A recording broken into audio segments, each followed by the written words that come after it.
5, 4, 3, 2, 1, go!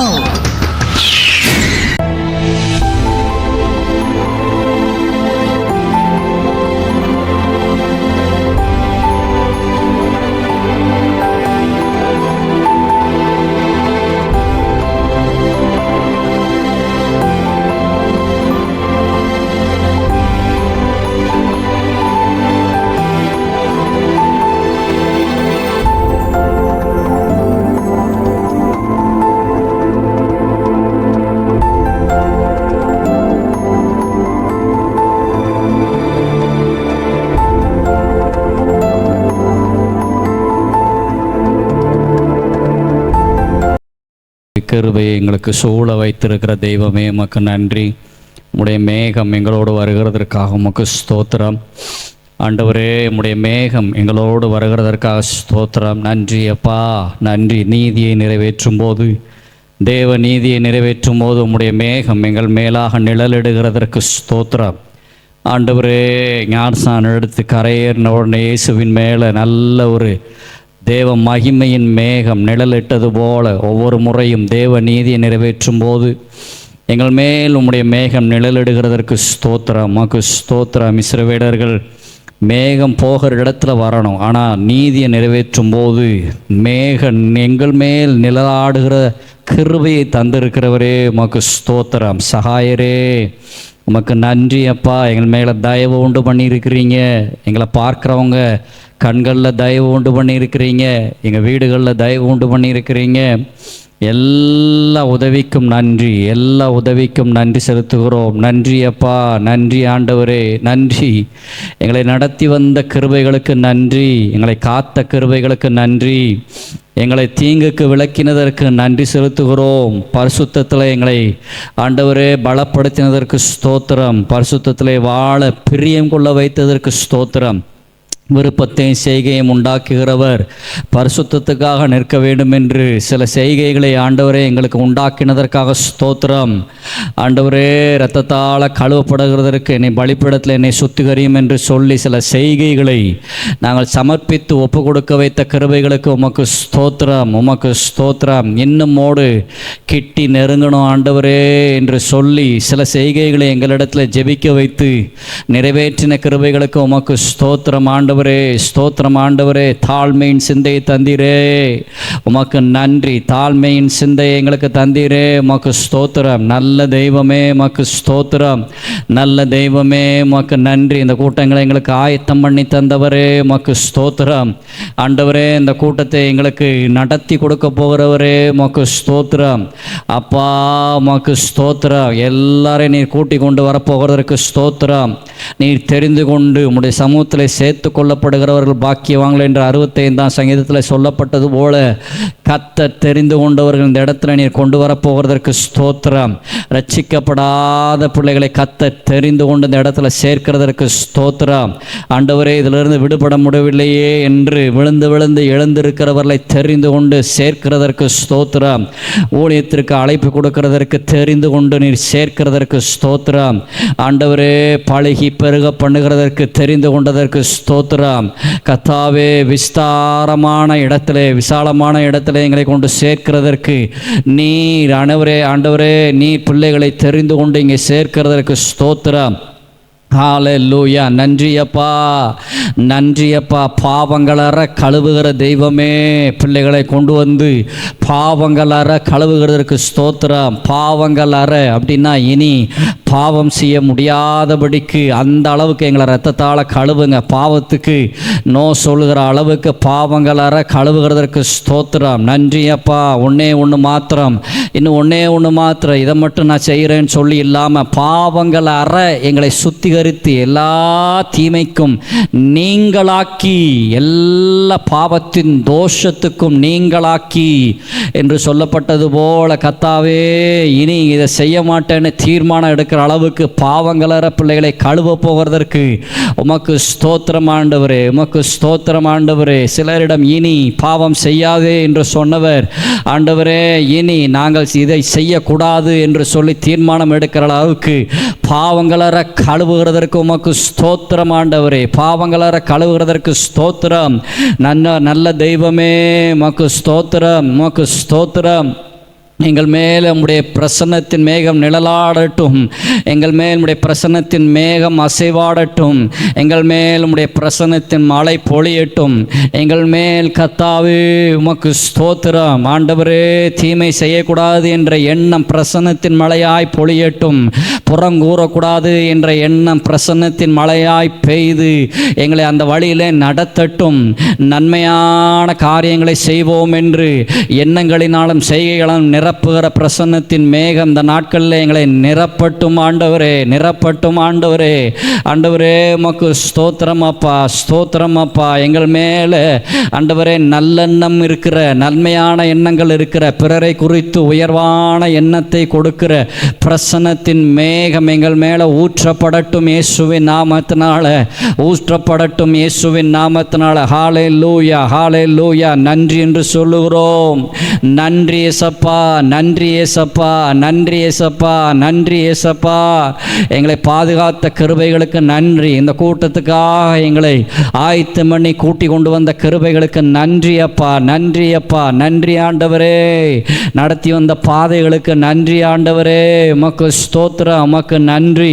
பாதுகாத்த கிருபைகளுக்கு நன்றி. எங்களை அறியாமல் எங்களை சூழ்ந்து நின்றதற்கு உமக்கு நன்றி இயேசுவே, உமக்கு நன்றி, நன்றி, நன்றி. சில நேரங்களில் தடுமாறும் போது இல்லை இதை செய்யக்கூடாதுன்னு எங்களை நிலைநிறுத்தினவரே உமக்கு நன்றி. சில நேரங்களில் கோபம் வரும்போது இல்லை இவங்களை கடிந்து கொள்ளக்கூடாது, இவங்களை மனம் புண்படி பேசிடக்கூடாது என்று எங்களை நிலைநிறுத்தினவரே உமக்கு ஸ்தோத்திரம் ஆண்டவரே, உமக்கு ஸ்தோத்திரம். ஹல்லேலூயா. நன்றி, நன்றி இயேசப்பா. நன்றியோடு துதிக்கிறோம், நன்றியோடு துதிக்கிறோம், நன்றியோடு துதிக்கிறோம். கிருபையே உமக்கு ஸ்தோத்திரம், உமக்கு ஸ்தோத்திரம், உமக்கு ஸ்தோத்திரம். ஆண்டவரே எங்கள் நிலைமைகளை மாற்றப் போவதற்கு ஸ்தோத்திரம், எங்கள் நிலைகளை மாற்றப் போவதற்கு ஸ்தோத்திரம். ஆண்டவரே எங்கள் குடும்ப நிலைமைகளை மாற்றப் போவதற்கு ஸ்தோத்திரம், குடும்பத்தின் நிலையை மாற்றப் போவதற்கு ஸ்தோத்திரம். ஆண்டவரே கைகளின் கிரியைகளை மாற்றப் போவதற்கு ஸ்தோத்திரம், கைகளின் கிரியின் நிலைமைகளை மாற்றப் போவதற்கு ஸ்தோத்திரம். நன்றி அப்பா. ஏக்கம் கொள்ளுகிற நிலைமைகளை மாற்றப் போவதற்கு ஸ்தோத்திரம். இது எங்களுக்கு கிடைக்காதா, அது எங்களுக்கு கிடைக்காதா என்று அடிப்படை வசதிகள் கிடைக்காமல் ஏங்குகிற நிலைமைகளை எல்லாம் மாற்றப் போவதற்கு உமக்கு ஸ்தோத்திரம். அடுத்து என்ன செய்வோமோ என்று நினைக்கிற நிலைகளை மாற்றப் போவதற்கு ஸ்தோத்திரம். எங்கள் நல்ல தெய்வம், எங்கள் நல்ல தெய்வம், எங்கள் நல்ல தெய்வம். ஆண்டவரே வழிகளை ஆயத்தப்படுத்துகிற எங்கள் நல்ல தெய்வம். ஹல்லேலூயா. நன்றியோடு துதிக்கிறோம், நன்றியோடு துதிக்கிறோம், நன்றியோடு துதிக்கிறோம். உமக்கே மகிமை உண்டாகட்டும் தெய்வமே, தெய்வமே உமக்கு ஸ்தோத்திரம், உமக்கு ஸ்தோத்திரம், உமக்கு ஸ்தோத்திரம். ஆசீர்வதிங்கப்பா, ஆசீர்வதிங்கப்பா. ஒவ்வொரு பகுதியையும் ஆசீர்வதிங்கப்பா. பாடல் பகுதியை ஆசீர்வதிங்கப்பா, பாடும்போது ஆசீர்வதிங்கப்பா, பாடுகிற பிள்ளைகளை ஆசீர்வதிங்கப்பா, பாடுகிற வார்த்தைகளை அவர்கள் வாய்க்க செய்யுங்கப்பா. அவர்கள் வாய் திறந்து பாடுகிற பாடல்கள் அதன் வார்த்தைகள் எல்லாம் அவர்கள் குடும்பத்தில் வாய்க்க செய்யுங்கப்பா. உமக்கு ஸ்தோத்திரம் ஆண்டவரே, உமக்கு ஸ்தோத்திரம் ஆண்டவரே, உமக்கு ஸ்தோத்திரம் ஆண்டவரே. என்னெல்லாம் பாடுறாங்களோ ஆண்டவரே அவர் வாழ்க்கையில் அதை வாய்க்க பண்ணுங்கன்னு சொல்லி ஜெபிக்கிறோம் ஆண்டவரே, ஜெபிக்கிறோம். ஹல்லேலூயா, ஹல்லேலூயா. தகப்பனே உமக்கு ஸ்தோத்திரம். பிரசன்ன நேரத்தில் அவளை முழுவதுமாக மூடி வேறு மனுஷர்கள் ஆக்குங்க ஆண்டவரே. ஆண்டவரே குறைவுள்ளவன் நிறைவாக்குகிறவர் நீர்தான் என்று கர்த்தர் உணர வைக்க போவதற்கு ஸ்தோத்திரம் ஆண்டவரே. உமக்கு நன்றி, உமக்கு நன்றி. ஹல்லேலூயா, ஹல்லேலூயா, ஹல்லேலூயா, ஹல்லேலூயா. உமக்கு ஸ்தோத்திரம். உமக்கே மகிமை உண்டாவதாக, மகிமை உண்டாவதாக, மகிமை உண்டாவதாக. நீரே பெரியவர், நீரே எல்லாவற்றையும் ஆண்டவரே தீர்க்க வல்லவர், நீரே சகலவற்றையும் திருப்ப வல்லவர், நீரே எல்லாவற்றையும் முடிக்க வல்லவர், நீரே எல்லாவற்றையும் மாற்ற வல்லவர் என்று பிரசன்ன வேளையில் கர்த்தாவே எங்களை நம்பிக்கையினாலும் விசுவாசத்தினாலும் நிரப்ப போகிறதற்கு ஸ்தோத்திரம். வார்த்தையினால் எங்களோடு கூட இடைப்படுகிறதற்கு ஸ்தோத்திரம். ஸ்தோத்திரம். ஆண்டவரே, இது தேவனுடைய வார்த்தை என்று நாங்கள் நினைக்கப் போவதற்கு ஸ்தோத்திரம்.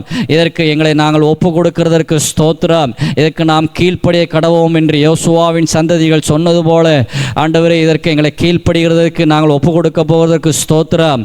அர்ப்பணிப்பு நேரத்தில் கர்த்தர் எங்களை நடத்த போகிறதற்கு ஸ்தோத்திரம். பலிப்பீடத்தில் எங்களை வைக்கும் போது நீர் அங்கீகரிக்க போகிறதற்கு ஸ்தோத்திரம். பெரிய மாற்றத்தை உண்டாக்க போகிறதற்கு ஸ்தோத்திரம். ஆண்டவரே, நன்றி அப்பா, நன்றி என்று துதிக்கிறோம். சிஸ்டர் ஐடா முன்னால் ஒரு ஜெபம் பண்ணி அடுத்தாப்புல பாடல் பகுதி திமோத்திட்ட கொடுக்கணும்னு சொல்லி நினைக்கிறேன். ஸ்தோத்திரம் தகப்பனே, உம்மை துதிக்கிறோம் ராஜா, உம்மை துதிக்கிறோம் தகப்பனே. அப்பா, அந்த வேலையை உன் கரங்களில் அர்ப்பணிக்கிறோம் ராஜா.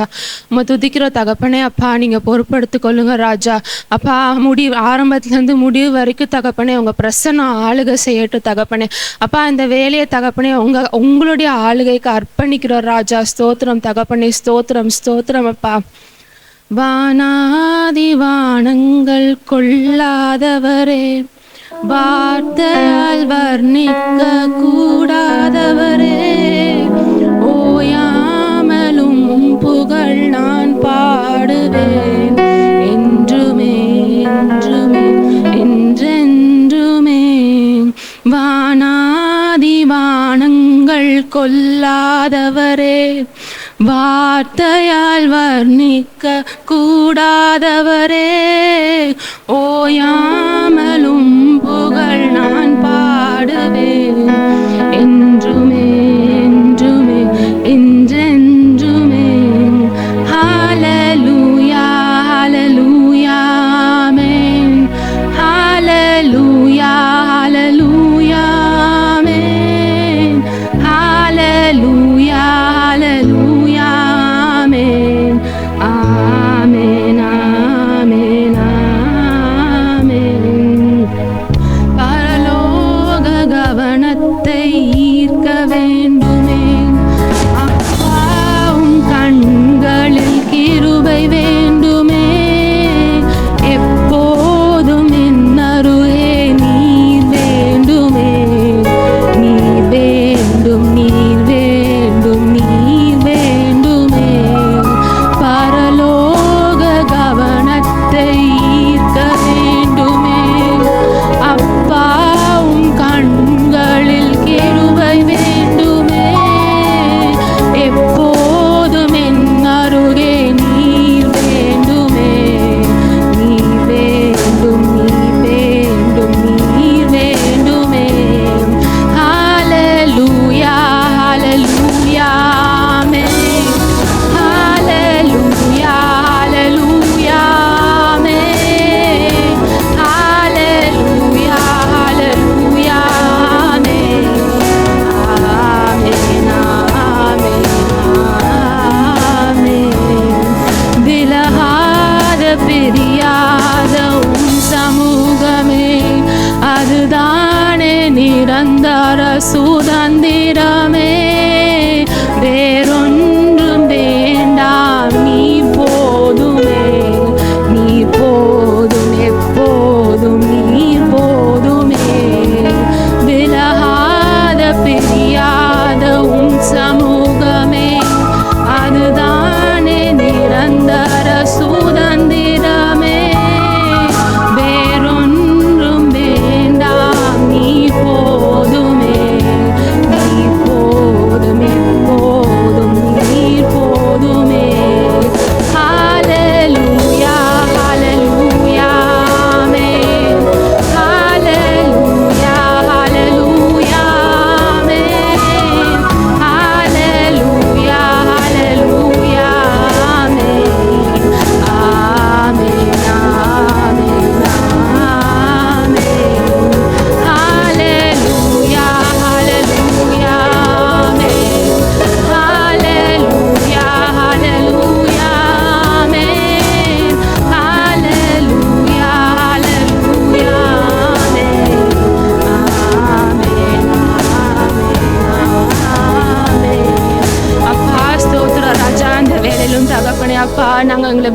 கொடுக்குறோம் ராஜா. அப்பா உம்முடைய பிரசன்னத்துக்கு எங்களை விட்டு கொடுக்குறோம் ராஜா. அப்பா விலகாத பிரியாத அப்பா உம்முடைய பிரசன்னம் தகப்பனே இன்னைக்கு எங்க ஒருத்தர் இருதயத்திலையும் கிரியை செய்யட்டும் ராஜா. எங்களுக்கான வார்த்தையை நீங்க தாங்க தகப்பனே. அப்பா முழு இருதயத்தோட அப்பா ஆவியோடு உண்மையோடும் ஆராதிக்கிறதுக்கு நீங்க வழி நடத்துங்க ஆவியானவரே. அப்பா உங்க கரங்கள்ல எங்களை நாங்க அர்ப்பணிக்கிறோம் தகப்பனே. எங்க சுயம் அல்ல, எங்க மாம்சம் அல்ல தகப்பனே. எங்க சிந்தனை அப்பா இடறுதல் உண்டாகாதபடி தகப்பனே நீங்க காத்துக்கொள்ளுங்க. எங்களை அர்ப்பணிக்கிறோம் அப்பா. உங்க ரத்தத்துக்குள்ளாக எங்களை நாங்க அர்ப்பணிக்கிறோம் அப்பா. பரிசுத்தத்தோட அப்பா இந்த இடத்துல உங்களை தொழுது கொள்றதுக்கு கிருபை தாங்க. உங்க கரங்களை அர்ப்பணிச்சு ஜெபத்தை முடிக்கிறோம் நல்ல பிதாவே, ஆமென். எல்லாரும் கண்களை மூடி ஆண்டவரை நோக்கி பார்த்து பாடின பாடல் முடி ஆண்டவரை நீர் வேணும் ஆண்டவரே, உங்கள் பிரசன்னம் எங்களுக்கு வேணும், உங்களுடைய சமூகம் எங்களுக்கு வேணும். அதுதான் நிரந்தர பேர் என்போம். ஹல்லேலூயா ஹல்லேலூயா. நீர் வேண்டும் நீர் வேண்டும், நீரே அல்லாமல் வேறொன்றும் வேண்டாம். நீர் வேண்டும் ஆண்டவரை பார்த்து சொல்லுவோம். நீர் வேண்டும் நீரே அல்லாமல் வேறொன்றும் வேண்டாம். நீர் வேண்டும். விலகாத பிரியாத உன் சமூகம் அதுதான் எங்க நிரந்தர பேரின்போம் ஆண்டவரை. ஒரு நிமிடம் ஆண்டவரை பார்த்து நீங்க தான் எங்களுக்கு நிரந்தர பேரின்போம். விலகாத பிரியாத உன் சமூகமே அதுதான் நிரந்தர சுதந்திரமே. வேறொன்றும் வேண்டாம், நீ போதுமே நீ போதும் என்றும் நீ போதும். ஹல்லேலூயா ஹல்லேலூயா. கரங்களை உயர்த்தி ஹல்லேலூயா ஹல்லேலூயா ஹல்லேலூயா ஹல்லேலூயா ஹல்லேலூயா ஹல்லேலூயா. சொல்லுவோம் ஹல்லேலூயா ஹல்லேலூயா ஹல்லேலூயா. ஷனனரா ஹல்லேலூயா ஹல்லேலூயா ஹல்லேலூயா. ஷனனரா ஹல்லேலூயா ஹல்லேலூயா. பரலோக கவனத்தை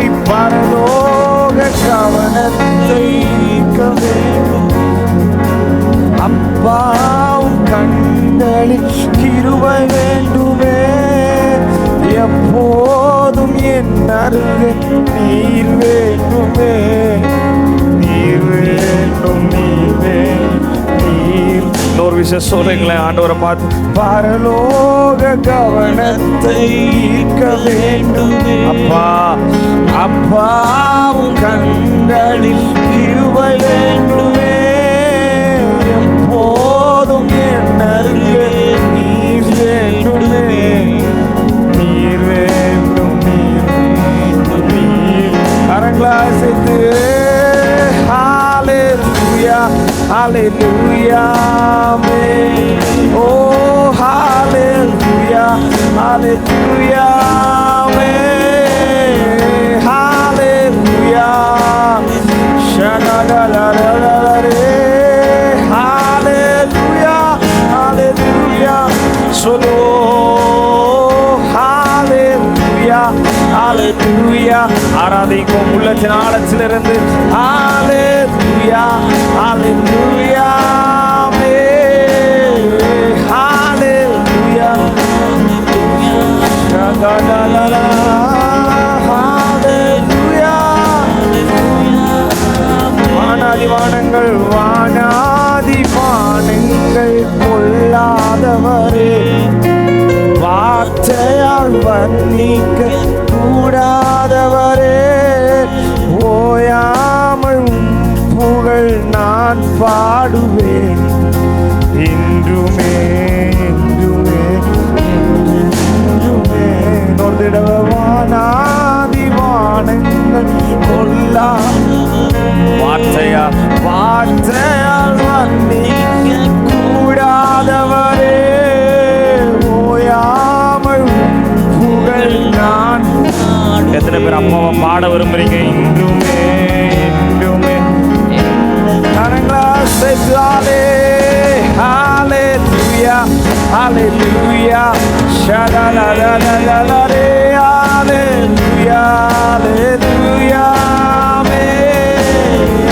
ஹalleluya ஷடலல ஓ ஹalleluya ஹalleluya முடிஞ்சா எழும்பி நின்று ஹalleluya எல்லாரும் எழும்பி நின்று இருக்கிற இடத்துல அப்பாவை பார்த்து ஹalleluya ஹalleluya ஓ ஹalleluya ஹalleluya ஹalleluya ஹalleluya. எத்தனை பேர் பரலோக கவனத்தை ஈர்க்கிறபடி இந்த இரவு வேளையில அப்பாவை ஆராதிக்க விரும்புறீங்களோ? நீங்களும் ஆண்டவரும் அதுதான் ஆராதனை. தேவனை தொழுது கொள்ளுவர்கள் ஆவியோடு உண்மையோடும் தொழுது கொள்ள விரும்புகிறார். Forget about everything. Where are you standing now? Don't worry about things. எல்லாத்தையும் மறந்து நீங்களும் ஆண்டவரோடு உறவாடி, அதுதான் ஆராதனை. எல்லாரும் கண்களுக்கு முன்பதாக ஏசப்பா மாத்திரம் இருக்கட்டும். எல்லாரும் கண்களுக்கு முன்பதாக அப்பா நீங்க எங்களுக்கு வேணும் ஆண்டவரே, நீங்க எங்களுக்கு வேணும் ஆண்டவரே. ரெண்டு பேர் ஆலயத்திற்கு வந்தார்கள். ஒருவன் முன்னால இருந்தாலும் ஆண்டவர் அவனுக்கு தூரமா இருந்தார். ஆனா ஒருத்தன் தூரத்துல இருந்தாலும் ஆண்டவர் அவனுக்கு பக்கத்துல இருந்தார். ஏனென்றால் அவன் ஆண்டவருடைய இருதயத்திற்கு ஏற்ற ஜபத்தை ஏறெடுத்த அந்த இரவு வேளையில எத்தனை பேர் ஆண்டவரே உங்க இருதயத்தை கவருகிறவர்களா என்ன மாச்சுங்கப்பா. வாய்களை திறந்து ஏசப்பாவை ஒரு நிமிடம், ஏசப்பா நீங்க வேணும் ஆண்டவரே, நீர் வேண்டும் சொல்லுங்க, நீர் வேண்டும், நீரே அல்லாமல் வேறொன்றும் வேண்டாம், நீர் வேண்டும் சொல்லுவோம், நீர் வேண்டும், நீரே அல்லாமல், நீரே அல்லாமல் வேறொன்றும் வேண்டாம். ஒரே ஒரு சரணம் பாடுவோம்.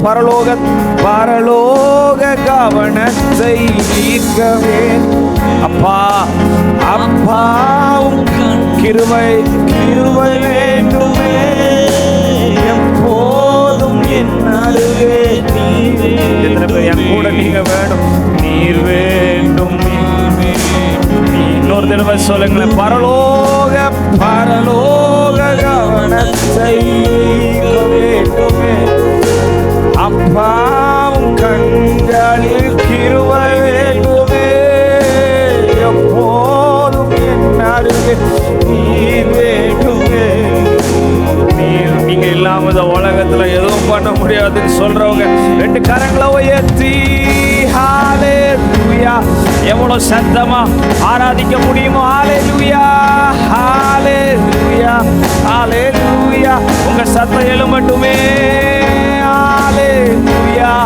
அவர் ஒரு அன்பு தோழன், அன்பு தகப்பன் ஹalleluya ஹalleluya. முழுவலத்தோடு ஹalleluya ஹalleluya ஷகலலலலல ஹalleluya ஹalleluya ஹalleluya ஷகலலலல ஹalleluya. ஒரே ஒரு சர் விலகாத பிரியாத சமூகம் அதுதானே நிரந்தர சுதந்திரமே, வேறொன்றும் வேண்டாம். எத்தனை பேர் உண்மையா நீங்க போதும், நீர் போதும், நீர் போதும், விலகாத பிரியாத. சிறைச்சாலையில் கர்த்தர் யோசேப்போடு இருந்தார். அதுதானே நிரந்தர சுதந்திரமே, வேறொன்றும். நீங்க இருந்த போதும், உம்மாலே ஒரு சேனைக்குள் பாய்வேன், உம்மால ஒரு மதில தாண்டுவேன். நம்புறவங்க மாத்திரம் கடைசி முழு பலத்தோடு ஹalleluya ஹalleluya ஷகதலாரே. தேவனாலே ஒரு மதிலை தாண்டுவோம், உங்களாலே நாங்கள் சத்துருக்களை மிதித்து போடுவோம். ஹalleluya. என்னை பலப்படுத்துகிற கிறிஸ்துவினாலே எல்லாவற்றையும் செய்ய ஹalleluya ஹalleluya. முழுவதோடு அவ்வளவுதான் சத்தமா முழு பலத்தோடு பாடுங்களேன். ஒரு நிமிடம். ஹalleluya ஹalleluya ஹalleluya. அப்படிதான் முழு உள்ளத்தோடு ஹalleluya ஷதலதலதலே ஹalleluya. ஓ ஆராதிப்போமே அவரை முழுமனதா. ஓ ஆராதிப்போமே அவரை தலைமுறையாய் சொல்லுவோம். ஆராதிப்போமே அவரை முழுமனதா.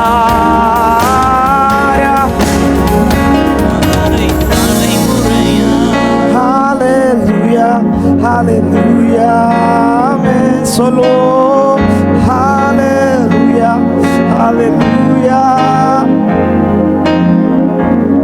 hallelujah, hallelujah. பாடுங்க வாய்களை திறந்து. Oh, hallelujah, hallelujah. Oh, hallelujah, hallelujah.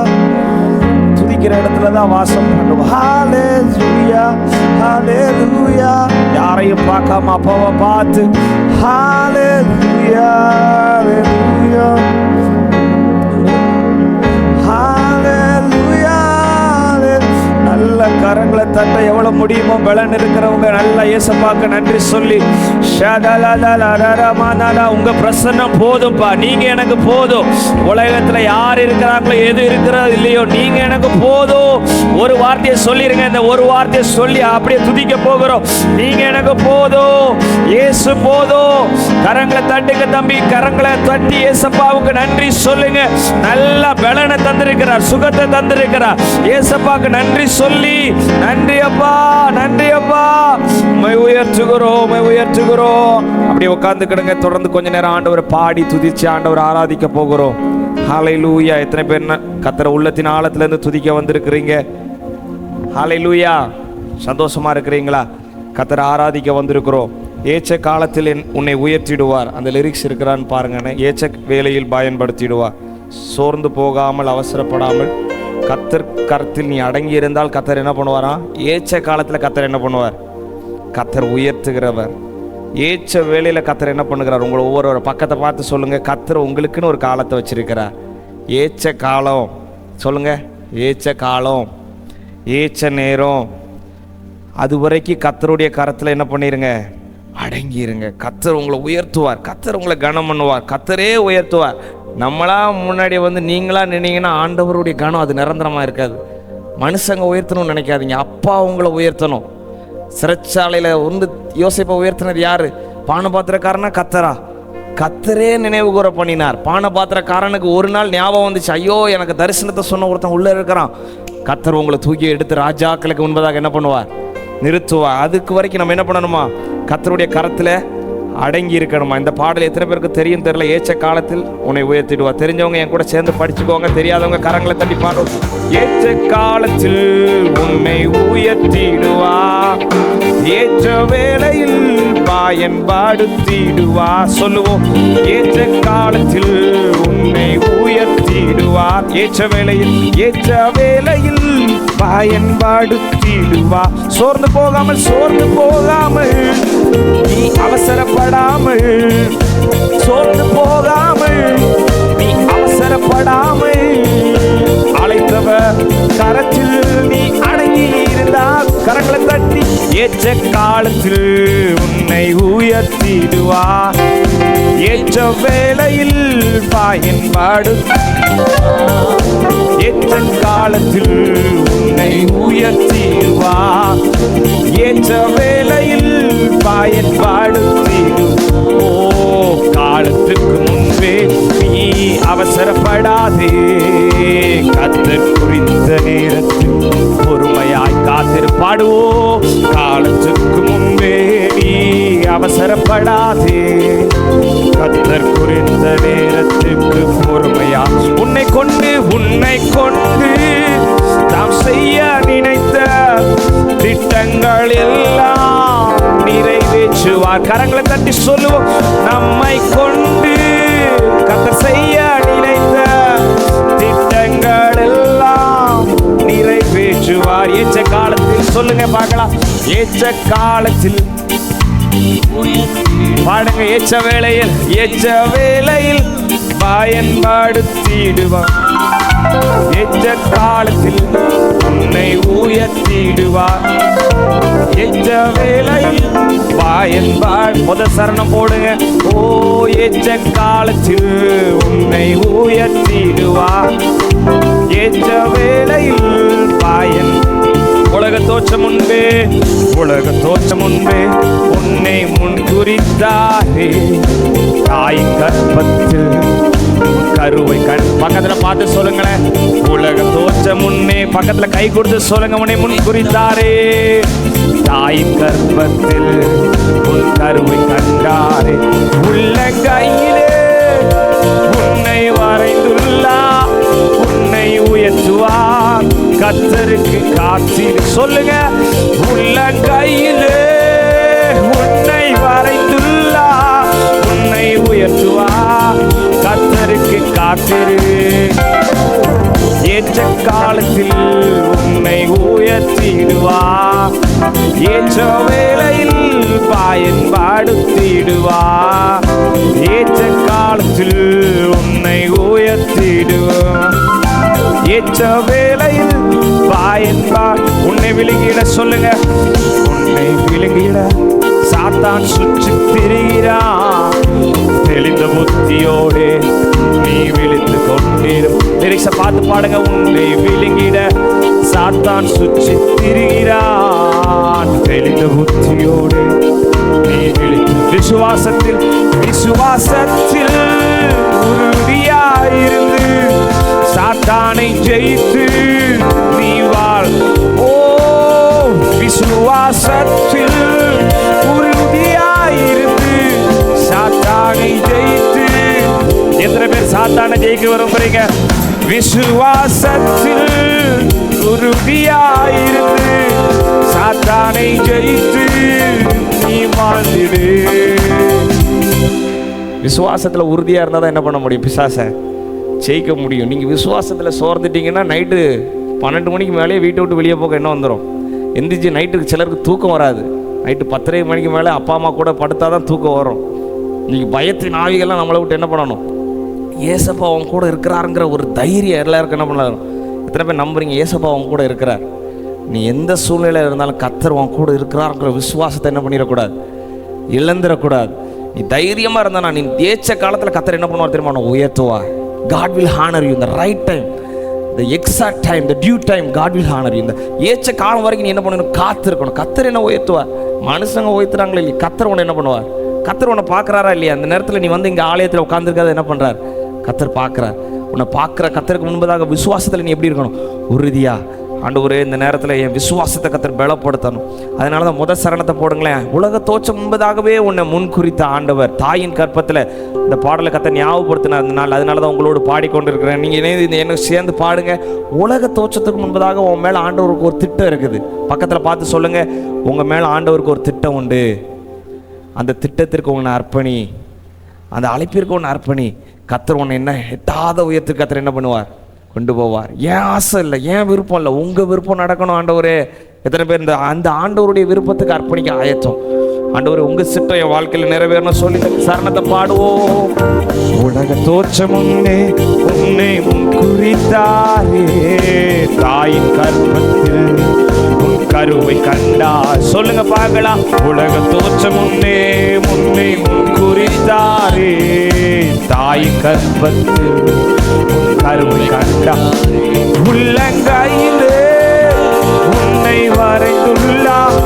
உன்னை உயர்த்துவார். கர்த்தருக்கு முடிஞ்ச கையை உயர்த்தி உள்ளங்கையிலே என்னை வரைந்துள்ளார். என்னை வரைந்துள்ளார்.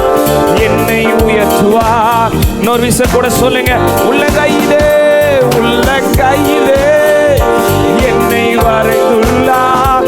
என்னை உயர்த்துவார். கர்த்தருக்கு காத்திருப்பேன்.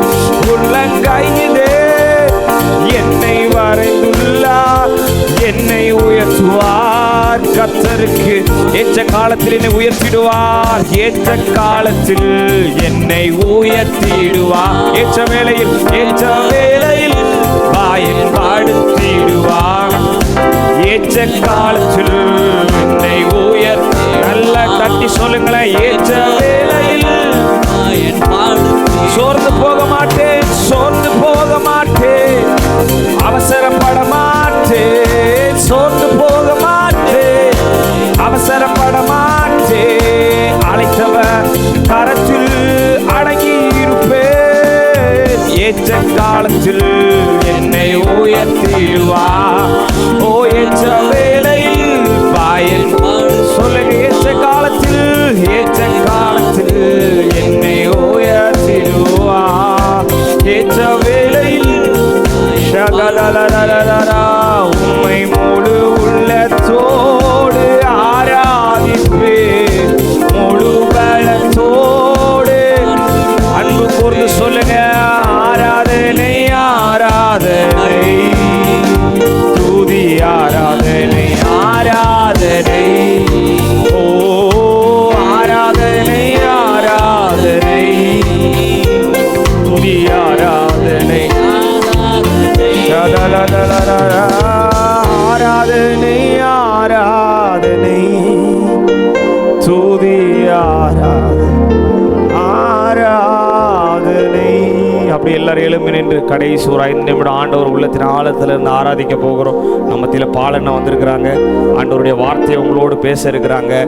ஆண்டவரால் தெரிந்து கொள்ளப்பட்ட பாத்திரம், ஆண்டவருக்காக ஓடிக்கொண்டு இருக்கிற பாத்திரம். இன்னைக்கு உங்களுக்கு ஆண்டவர் விசேஷித்த செய்தியை, உங்களுக்கு ஏற்ற செய்தியை கத்தர் கொடுக்க போகிறார். அதற்கு முன்பதாக ஆண்டவரே என்னை அர்ப்பணிக்கிறப்பா. எத்தனை பேர் ஏசப்பாவோட ஆராதனைன்னு அதுதான். நீங்கள் இருக்கிறத மறந்து ஆண்டவரோடு பேசுகிறது தான் உண்மையான ஆராதனை. ஏசப்பான்னு சொல்லுங்களேன். ஒரு நிமிடம் வாயை திறந்து ஜீசஸ் கூப்பிடுங்களேன். அவர் கூப்பிடும் போது தான் பக்கத்தில் வருகிறார். 2 பேர் 3 பேர் எங்கே கூடினாலும் அவர்கள் நடுவில் இருக்கிறார். ஆனால் யாரெல்லாம் உண்மையாக அவரை நோக்கி கூப்பிடுறாங்களோ அவங்க பக்கத்தில் வருகிறார். இயேசுவே எனக்கு இறங்குங்கப்பா, எனக்கு நீங்கள் வேணும் ஆண்டவரே, எனக்கு நீங்கள் இல்லாமல் இந்த உலகத்தில் ஒன்றுமே செய்ய முடியாதுன்னு யார் உண்மையாக சொல்கிறாங்களோ அவங்க பக்கத்தில் அவர் வந்து உலாவுகிற அன்பு தகப்பன். ஷகதலரபா ஷகதலரரரரரரா ரேமமகதல திரல செதலரி மகதலரரரா. எனது மனவாளனே சொல்லுங்க பார்க்கலாம். ஆண்டவரை பார்த்து என் இதய ஏக்கமே இனியவரே, இனியவரே ஏசையா உம்மைத்தான் நான் உம்மைத்தான் நேசிக்கிறேன். எத்தனை பேர் உண்மையா என்னை நேசிக்கிற ஆண்டவரை பார்த்து எனது மனவாளனே என் இதய ஏக்கமே, என் இதய ஏக்கமே இனியவரே, இனியவர் ஏசையா உங்களை தப்பா உம்மைத்தான் நேசிக்கிறேன். நான் உம்மைத்தான். உங்க முகம் பார்க்கணுமே, 2 கரங்களை உயர்த்தி உம்முகம் பார்க்கணுமே, உம்முகம் பார்க்கணுமே. ஐயா உம்மழகை எவ்வளவு சத்தமா அப்பாவுக்கு கேட்கிறபடி உங்க முகத்தை உம்முகம் பார்க்கணுமே. ஐயா உம்மழகை ரசிக்கணுமே.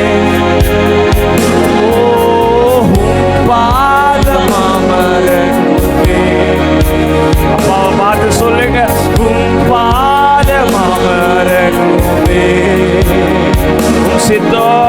உம் சித்தம் அறியணுமே. நான் சித்தம் அறியணும். எனது மனவாளனை உள்ளத்துல இருந்து சொல்லுங்க. எனது காசெல்லாம் நீங்களா மாறட்டும்பா, புதுசாக்குங்கப்பா. இதய ஒவ்வொருவருடைய சிந்தனைகளை புதிதாக்குங்க, உணர்வுகளை புதிதாக்குங்க. இனி அவர் ஏசையா உம்மைத்தான் நேசிக்கிறேன். நான் உம்மைத்தான், நான் உம்மைத்தான். உம் நாமம், எத்தனை பேர் அந்த நாமத்தை சொல்ல முடியும்? உம் நாமம் ஜீசஸ். உம் நாமம் சொல்ல சொல் என் உள்ளமெல்லாம், என் உள்ளமெல்லாம்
சீக்கிரம் சொல்லுங்களேன். உம்மைத்தான். கடைசி இந்த சரணத்தை முழங்காலில் நின்று பாட போகிறோம். அழகெல்லாம் அச்சு போகும்பா. உலக எழிலெல்லாம் ஏமாச்சு ஆண்டவரை, உங்க அன்பு மாறாதுப்பா. எத்தனை பேர் முழங்காலில் நின்று சொல்ல முடியும் ஆண்டவரை பார்த்து உங்க அன்பு மாறாது? முடிஞ்ச வாலிப தம்பிமார் தங்கச்சிமார் முழங்கால் படிட்டு ஆண்டவரை பார்த்து உங்க அன்பு மாறாது. வாய்களை திறந்து ஏசப்பா, அந்த உலகத்தில் உள்ளவர்கள் மாறலாம், நீங்க மாற மாட்டீங்க.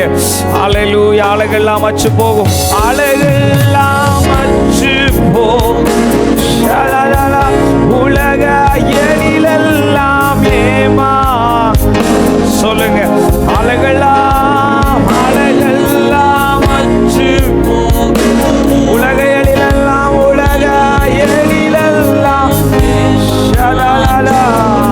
மண்ணு மண்ணு மாறாதையா, மண்ணு மாறாதையா. ஒரு நாளும் அழியாதையா, அன்பு ஒரு நாளும். கல்வாரி அன்பினே அன்பு விரைந்தோடி வந்தே.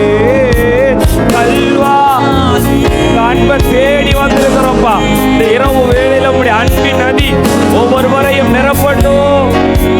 ஓடி வந்தே கழுவும் திருரத்தாலே நீங்க இருதயத்தை என்னை கழுவும் திருரத்தாலே நீங்க இருதய. எத்தனை பேர் ஆண்டவர் என்னை கழுவணும்னு விரும்புறீங்க? ஆண்டவர் உங்களை கழுவுனாதான் புதிய அபிஷேகத்தை உங்க மேல ஊத்த முடியும். என்ன கழுவணும் அண்ணன், என்கிட்ட ஏதோ ஒரு குறை இருக்கு, எனக்குள்ள இருக்கிற பாவத்தை என்னால கழுவ முடியாது, என்னால சுத்திகரிக்க முடியாது, எனக்குள்ள இருக்கிற இந்த தகாத எண்ணத்தை மாற்றுவதற்கு ஏசப்பாவால தான் முடியும். இந்த இரவுல அவருடைய அன்பு என்னை மாற்ற போதுமானது. அவருடைய ரத்தத்தினுடைய ஒரு சொட்டு என்னை மாத்தணும்னு விரும்புறவங்க ஒரு நிமிடம் வாயை திறந்து ஏசப்பா என்னை கழுவுங்க, என்னை சுத்திகரிங்க, என்னை பாவம் வர என்னை சுத்திகரிங்க ஆண்டவர். நீங்களா வாய்களை திறந்து ஒரு நிமிடம் ஜெபம் பண்ணுங்களேன். ஹல்லேலூயா. உங்க சத்தம் எழும்பட்டும். இதற்காக வாலிபர்கள் நீங்க ஜெபிக்கணும். நீங்க தான் வாய்களை திறந்து, யாரோ ஜெபத்தை நடத்துவதற்காக அல்ல. ஆண்டவரே நீங்க எங்களை சுத்திகரிங்கப்பா. ஹல்லேலூயா, ஹல்லேலூயா. இதற்காக ஜெபித்து அடுத்த பகுதிக்கு போக போகிறோம். யாராவது ஒருத்தர் முன்னாடி வந்து, வாலிப தம்பிமார்கள் யாராவது பின்னி வர்றீங்களா? வாங்க முன்னாடி வந்து. இதற்காக கர்த்தர் நம்மளை சுத்திகரிக்கும்படி தம்பி ஜெபம் பண்ணுவாங்க. அதுக்கடுத்து இறுதிராஜனை பொறுப்படுத்திக் கொள்வாங்க. வேகமா தம்பி வந்து ஜெபம் பண்ணும்போது எல்லாரும் இணைந்து வாய்களை திறந்து ஜெபம் பண்ணுங்க. தம்பியோடு இணைந்து ஆண்டவரே என்னை சுத்திகரிங்கப்பா. உம்முடைய இந்த நாளில் உம்முடைய பாதத்தில் வருகிறோம் ஏசப்பா. எங்களை ஏதோ ஏசப்பா எந்த பாவங்கள் எங்களை அடிமைப்படுத்தி வைத்திருக்கிறதோ கர்த்தர் அதிலிருந்து ஒரு விடுதலை தரும்படியாக ஜெபிக்கிறோம் ஏசப்பா. இந்த வாலிபர் கூட்டத்திற்கு வந்திருக்கிற ஒவ்வொரு மேலேயும் உம்முடைய வல்லமையை மூட்டுருங்க ஏசப்பா. ஏசப்பா எங்கள் மேலே உம்முடைய வல்லமையை மூட்டுருங்க. எங்களை கட்டி வைத்திருக்கிற பாவக்கட்டுகள் இயேசுவின் நாமத்தினால், அஸ்ரேனாகிய இயேசுவின் நாமத்தினாலே அழிக்கப்பட்டு போவதாக ஏசப்பா. ஏசப்பா ஏற்ற காலத்தில் உயர்த்தும்படி அவருடைய பலத்த கடத்துக்குள் அடங்கிருங்கள்னு சொல்லியிருக்கிறீங்களே ஏசப்பா. நாங்கள் உம்முடைய கரத்துக்குள்ளே அடங்கி இருக்கிறோம் ஏசப்பா. கர்த்தர் ஒவ்வொருத்தரையும் மீதியான இருக்கிற செய்திகளை கர்த்தர் பொறுப்படுத்திக் கொள்ளுங்க. இயேசு நாமத்தில் ஜெபிக்கிறோம் பிதாவே. ஒரு ஜெப குறிப்பு மட்டும் நம்ம ஜெபம் பண்ண போகிறோம். நம்ம எல்லாருமே மாதம் மே மாதம் முடிஞ்ச அடுத்து ஜூன் மாதம் எல்லாருமே படிச்சுட்டு இருக்கிறவங்களுக்கும் இனிமேல் அடுத்தாப்பில் போகிறவர்களுக்கும் எல்லாருக்கும் அடுத்த அகாடமிக் இயர் எல்லாருக்கும் என்னென்ன போனதுக்கு முந்தின வாரம் ஜெபம் பண்ணோம். மறுபடியும் ஒரு தடவை ஜெபம் பண்ணுவோம்மா. ஏன்னா எல்லாருமே அடுத்தாப்பில் என்ன எடுக்கணும், அதுக்கப்புறம் ஸ்கூல் ஃபீஸ் இருக்குது, காலேஜ் ஃபீஸ் இருக்குது. எல்லாருமே நல்ல வெல்த்தான ஆட்கள் கிடையாது. கர்த்தர் அவர்களுக்கு கடாச்சிக்கணும். இல்லை கண்ணில் மூடி ஜெபம் பண்ணணும். பரிசுத்தமுள்ள நல்ல தகப்பனே, இந்த அகாடமிக் இயரில் ஜூன் மாதம் போகிறாங்க, ஸ்கூலில் புதுசாக சேர்க்குறவங்க, ஏற்கனவே சேர்த்தவங்க, ஃபீஸ் கட்ட வேண்டியவங்க, இன்னும் காலேஜுக்கு போகிறவங்க, வெளியூருக்கு போக வேண்டியவங்க, ஹாஸ்டலில் தங்குறவங்க, எல்லாருடைய செலவுகளையும் கர்த்தர் பொறுப்பெடுக்க போவதற்கு உமக்கு ஸ்தோத்திரம். கர்த்தர் வானத்தின் பலகணிகளை திறந்து கடன் வாங்காமல் ஆண்டவரே கைகளை நிரப்பி எங்கள் பிள்ளைகளுக்கெல்லாம் ஒரு ஆசீர்வாதத்தை கட்டளையிட போவதற்கு நன்றி.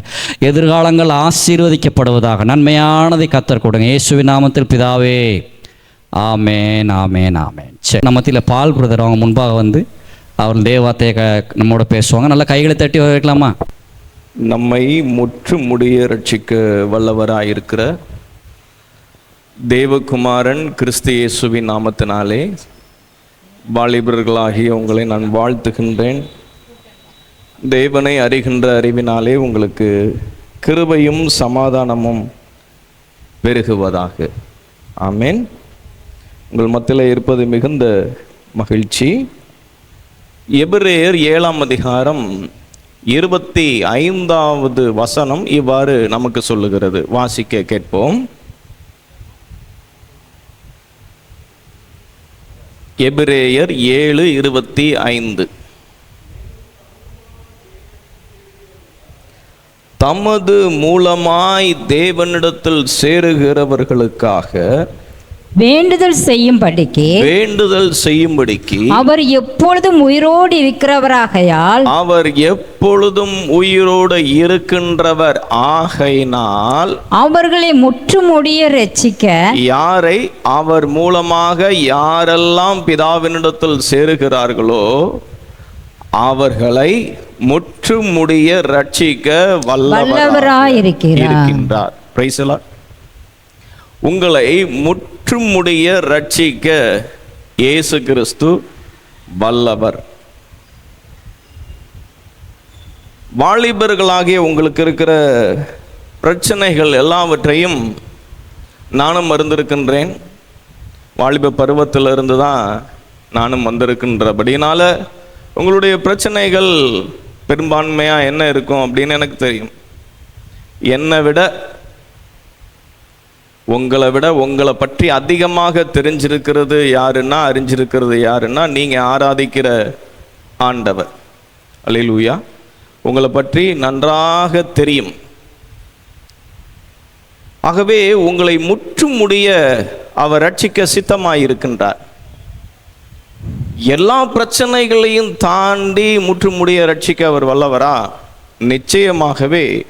எல்லா சத்துருக்களையும் தாண்டி, எல்லா இடையூறுகள், இன்னல்கள், உங்களுக்கு வருகிற எல்லா பிரச்சனைகளிலிருந்தும் உங்களை விடுதலையாக்கி தேவனை நீங்கள் அடைவதற்காக, தேவனுடைய ராஜ்யத்தை, ஜீவனை நீங்கள் அடைவதற்காக உங்களுக்கு உதவி செய்ய அவர் உண்மையுள்ளவராகவும் இருக்கிறார், சித்தமுள்ளவராகவும் இருக்கிறார், வல்லவராகவும் இருக்கிறார். அல்லேலூயா. எகிப்திலிருந்து 40 லட்சம் ஜனங்கள் புறப்பட்டார்கள். கானான் தேசத்தை அடைஞ்சது யாரு? யோசுவா, காலேப் அப்படிங்கிற 2 நபர்கள் அவர்கள் கானான் தேசத்தை அடைந்தார்கள். எகிப்திலிருந்து அவர்கள் புறப்படும் போது அவர்கள் வாலிபர்கள், இருவருமே வாலிபர்கள். அன்றைக்கு காலகட்டத்தில் அவங்க வாலிபர்கள். யோசுவா என்கிற வாலிபன் அப்படின்னு நீங்கள் யோசுவாவை குறித்து நீங்கள் படிக்கலாம். ஸோ அந்த 2 நபர்களை கானான் தேசத்திலே பிரவேசிக்கும்படிக்கு ஆண்டவர் அனுக்கிரகம் செய்தார். அல்லேலூயா. அந்த 2 பேருக்கு ஆண்டவர் உதவி செய்ய முடியும்னா ஏன் உங்களுக்கு உதவி செய்ய முடியாதா? நிச்சயமாக உதவி செய்ய முடியும். அந்த 2 பேர்கிட்ட காணப்பட்ட குவாலிஃபிகேஷன் என்னன்னு நீங்கள் வேதாகமத்தை தியானித்து பார்த்தால், அவர்கள் விசுவாசத்தின் ஆவி உடையவர்களாய், அவங்க 2 பேரும் வேறே ஆவி உடையவர்களாய் நடந்தபடினால் அப்படின்னு கர்த்தர் சொல்லுவார். வேறே ஆவினா என்ன? மற்றவர்கள் விசுவாசிக்கவில்லை, இவர்கள் இருவர் மாத்திரம் விசுவாசித்தார்கள். ஆகவே அடிப்படையா உங்களுடைய ரட்சிப்பு நிறைவேறுவதற்கு, உங்களுடைய மீட்பு நிறைவேறுவதற்கு, தேவனையும் தேவனுடைய ராஜ்யத்தையும் நீங்கள் அடைவதற்கு அடிப்படையா வேண்டியது என்னன்னா, அடிப்படையா தேவையானது என்னன்னா உங்களுடைய விசுவாசம். அல்லேலூயா. ஸோ இந்த விசுவாசம் மிக மிக மிக அவசிய வேண்டியதாக இருக்கிறது. ஆனால் இந்த விசுவாசத்தை தான் சாத்தான் பல தந்திரங்கள் மூலமாக உடைக்கிறதற்கு முயற்சி செய்வான். 1 தெசலோனிக்கேயர் 3ஆம் அதிகாரத்தில் 4வது வசனத்தில் இவ்வாறு படிக்கிறோம். வாசிங்க. 1 தெசலோனிக்கேயர் 3ஆம் அதிகாரம் 5 படிங்க. ஆகையால் நான் இனி பொறுத்திருக்க கூடாமல் சோதனைக்காரன் உங்களை சோதனைக்கு உட்படுத்தினது உண்டோ வென்று உங்கள் விசுவாசத்தை அறியும்படிக்கு. அப்ப சோதனைக்காரன் எதை தாக்குகின்றான்? சோதனைக்காரன் பல்வேறு விதமான சோதனைகளை வாலிபர்களுக்கு கொண்டு வருகிறான், எல்லா தரப்பினருக்கும் கொண்டு வருகிறான். கொண்டு வந்து அவன் எதை உடைக்கின்றான், எதை தாக்குகின்றான் அப்படிங்கிறத நீங்க ஒரு கேள்வி எழுப்புனீங்கன்னா, அவன் விசுவாசத்தை தான் தகர்க்கின்றான். அந்த விசுவாசத்தை நீங்கள் காப்பீர்களானால், அந்த விசுவாசத்தின் ஆவியை உடையவர்களாய் இருப்பீர்களானால் தேவ மகிமையை ஜீவனை அடைவது நிச்சயம். ஆனால் பரிதாபம், இஸ்ரேலில் பெரும்பாலானோர் அந்த விசுவாசத்தை அவர்கள் காக்காது போனார்கள். ஆனால் நீங்கள் காப்பீர்களானால் நிச்சயமாகவே உங்களை முற்றுமுடிய ஆண்டவர் ரட்சிப்பார். அல்லேலூயா. ஸோ இந்த சோதனைக்காரன் கொண்டு வருகின்ற சோதனைகளை எப்படி மேற்கொள்வது, அதை தான் நம்ம இன்னைக்கு ஒரு 7 பாயிண்ட் நான் உங்களோடு கூட பகிர்ந்து கொள்ள போகிறேன். ஏன் அப்படின்னா, சர்ப்பமானது தன்னுடைய தந்திரத்தினாலே யாரை வஞ்சித்தது? ஏவாளை வஞ்சித்தது. ஏவாளை வஞ்சித்தது. பவுல் அதை பற்றி 2 கொரிந்தியர் 11ஆம் அதிகாரத்தில் சொல்றார், ஏவாளை வஞ்சித்தது அப்படின்னு. நீங்க வஞ்சிக்கப்படக்கூடாது. அவனுடைய தந்திரங்களை நீங்கள் அறிந்தவர்களாய் இருக்க வேண்டும். அப்பதான் உங்களுக்கு வருகிற எல்லா சோதனைகளையும் நீங்கள் ஜெயித்து உங்களுடைய விசுவாசத்தை நீங்க காத்துக்கொள்ள முடியும். ஆண்டவர் ஜெபிக்கிற ஒரு ஜெபத்தை, முக்கியமான ஜெபத்தை நீங்க கவனிச்சு பார்த்தீங்கன்னா, பேதுருக்கிட்ட அதை சொல்லுவார். லூக்கா 22ஆம் அதிகாரம் 31வது வசனத்தில், யோனாவின் குமாரனாகிய சீமோனே, கோதுமையை சுலகினால் புடைக்கிறது போல சாத்தான் உங்களை புடைக்கிறதற்கு உத்தரவு கேட்டுக்கொண்டான். நான் பர்மிஷன் கொடுக்கலன்னாங்க எழுதப்பட்டிருக்கு. நானோ உன் விசுவாசம் ஒளிந்து போகாதபடிக்கு உனக்காக வேண்டிக் கொண்டேன். ஆகவே டெம்டேஷன் கண்டிப்பா உண்டு. கண்டிப்பா எந்த தரப்பினராக இருந்தாலும் உங்களுக்கு சோதனைகள் உண்டு. அதை நீங்க எடுத்து போட சொல்லி கேட்கவே கூடாது. நீங்க கேட்டாலும் அது உங்களுக்கு அருளப்படாது. டெம்டேஷன் இல்லாம, சோதனை இல்லாம ஜெயம் கிடையாது. ஆனா ஆண்டவர் ஒரு காரியத்துக்காக அங்க ஜெபிக்கிறார். உன் விசுவாசம் ஒளிந்து போகாதபடிக்கு நான் உனக்காக வேண்டிக் கொண்டேன். அப்போ உங்களுக்காக வேண்டுதல் செய்கின்ற, விண்ணப்பம் பண்ணுகின்ற, பரிந்து பேசுகின்ற ஒரு நபர் நமக்கு இருக்கிறார். உங்களுடைய விசுவாசத்தை எப்படி காப்பது, உங்களுக்கு வருகிற சோதனைகளை எப்படி நீங்கள் ஜெயிப்பது, அதை தான் நான் உங்களோடு கூட பகிர்ந்து கொள்ள போகிறேன். முதலாவது, என்னுடைய வாழ்க்கையிலிருந்து நான் பேசுறது எல்லாமே என்னுடைய வாழ்க்கையிலிருந்து நான் லேர்ன் பண்ணவைகள், நான் கற்றுக்கொண்டவைகள். முதலாவது, அவன் எங்க தெரியுமா பிரச்சனையை கொண்டு வருகின்றான்? உங்களுடைய எமோஷன் என்ன? உணர்ச்சிகள். உங்களுடைய எமோஷன், உங்களுடைய உணர்ச்சிகளை நீங்க சார்ந்து நீங்க முடிவெடுக்கிறதற்கு, தீர்மானம் எடுக்கிறதற்கு உங்களை அவன் தூண்டி விடுகிறான். அப்போ நான் முதலாவது கற்றுக்கொண்ட பாடம் என்ன தெரியுமா? என்னுடைய வாலிப நாட்களிலே நான் முதலாவது கற்றுக்கொண்ட பாடம், உணர்ச்சிகள் சொல்லுகிறத நம்பாத, சூழல்கள் சொல்லுகின்றத நம்பாத. காலையில் ஒரு உணர்ச்சி இருக்கும், மாலையில் ஒரு உணர்ச்சி இருக்கும். உணர்வுகளும் உணர்ச்சிகளும் மாறிக்கிட்டே இருக்கும். சூழலுக்கு தகுந்தாற் போல. நல்ல கால சூழல் இருந்தால் உணர்வு நல்லா இருக்கும். இந்த சூழல் மாறும்போது உணர்வும் மாறும். அப்ப நல்ல சூழலுக்கு நல்ல சிந்தனைகளும், கெட்ட சூழலுக்கு கெட்ட சிந்தனைகளும் வருகிறது இயற்கை தான். ஆனா கிறிஸ்தவர்களாகிய நாம எதன் அடிப்படையில் வாழக்கூடாது தெரியுமா? சூழல் அடிப்படையில் வாழக்கூடாது, உணர்ச்சிகள் அடிப்படையில் வாழக்கூடாது. நான் ஒரு சங்கீத பகுதியை உங்களுக்கு சுட்டி காண்பிக்கிறேன். சங்கீதம் 77ஆம் அதிகாரத்தில் நீங்க இவ்வாறு வாசிக்கலாம். சங்கீதம் 77:7 படிங்க. கர்த்தாவே, இல்லம்மா, சங்கீதம் 77:7. ஆண்டவர் நித்திய காலமாய் தள்ளி விடுவாரோ? ஆண்டவர் ஒரு நாளும் இனி தயை செய்யாதிருப்பாரோ? அவருடைய கிருபை முற்றிலும் அற்று போயிற்றோ? அவருடைய வார்த்தைகள், வாக்கு தத்தங்கள் ஒளிந்து போயிற்றோ? அப்படின்னு அவன் கதறுகிறான்.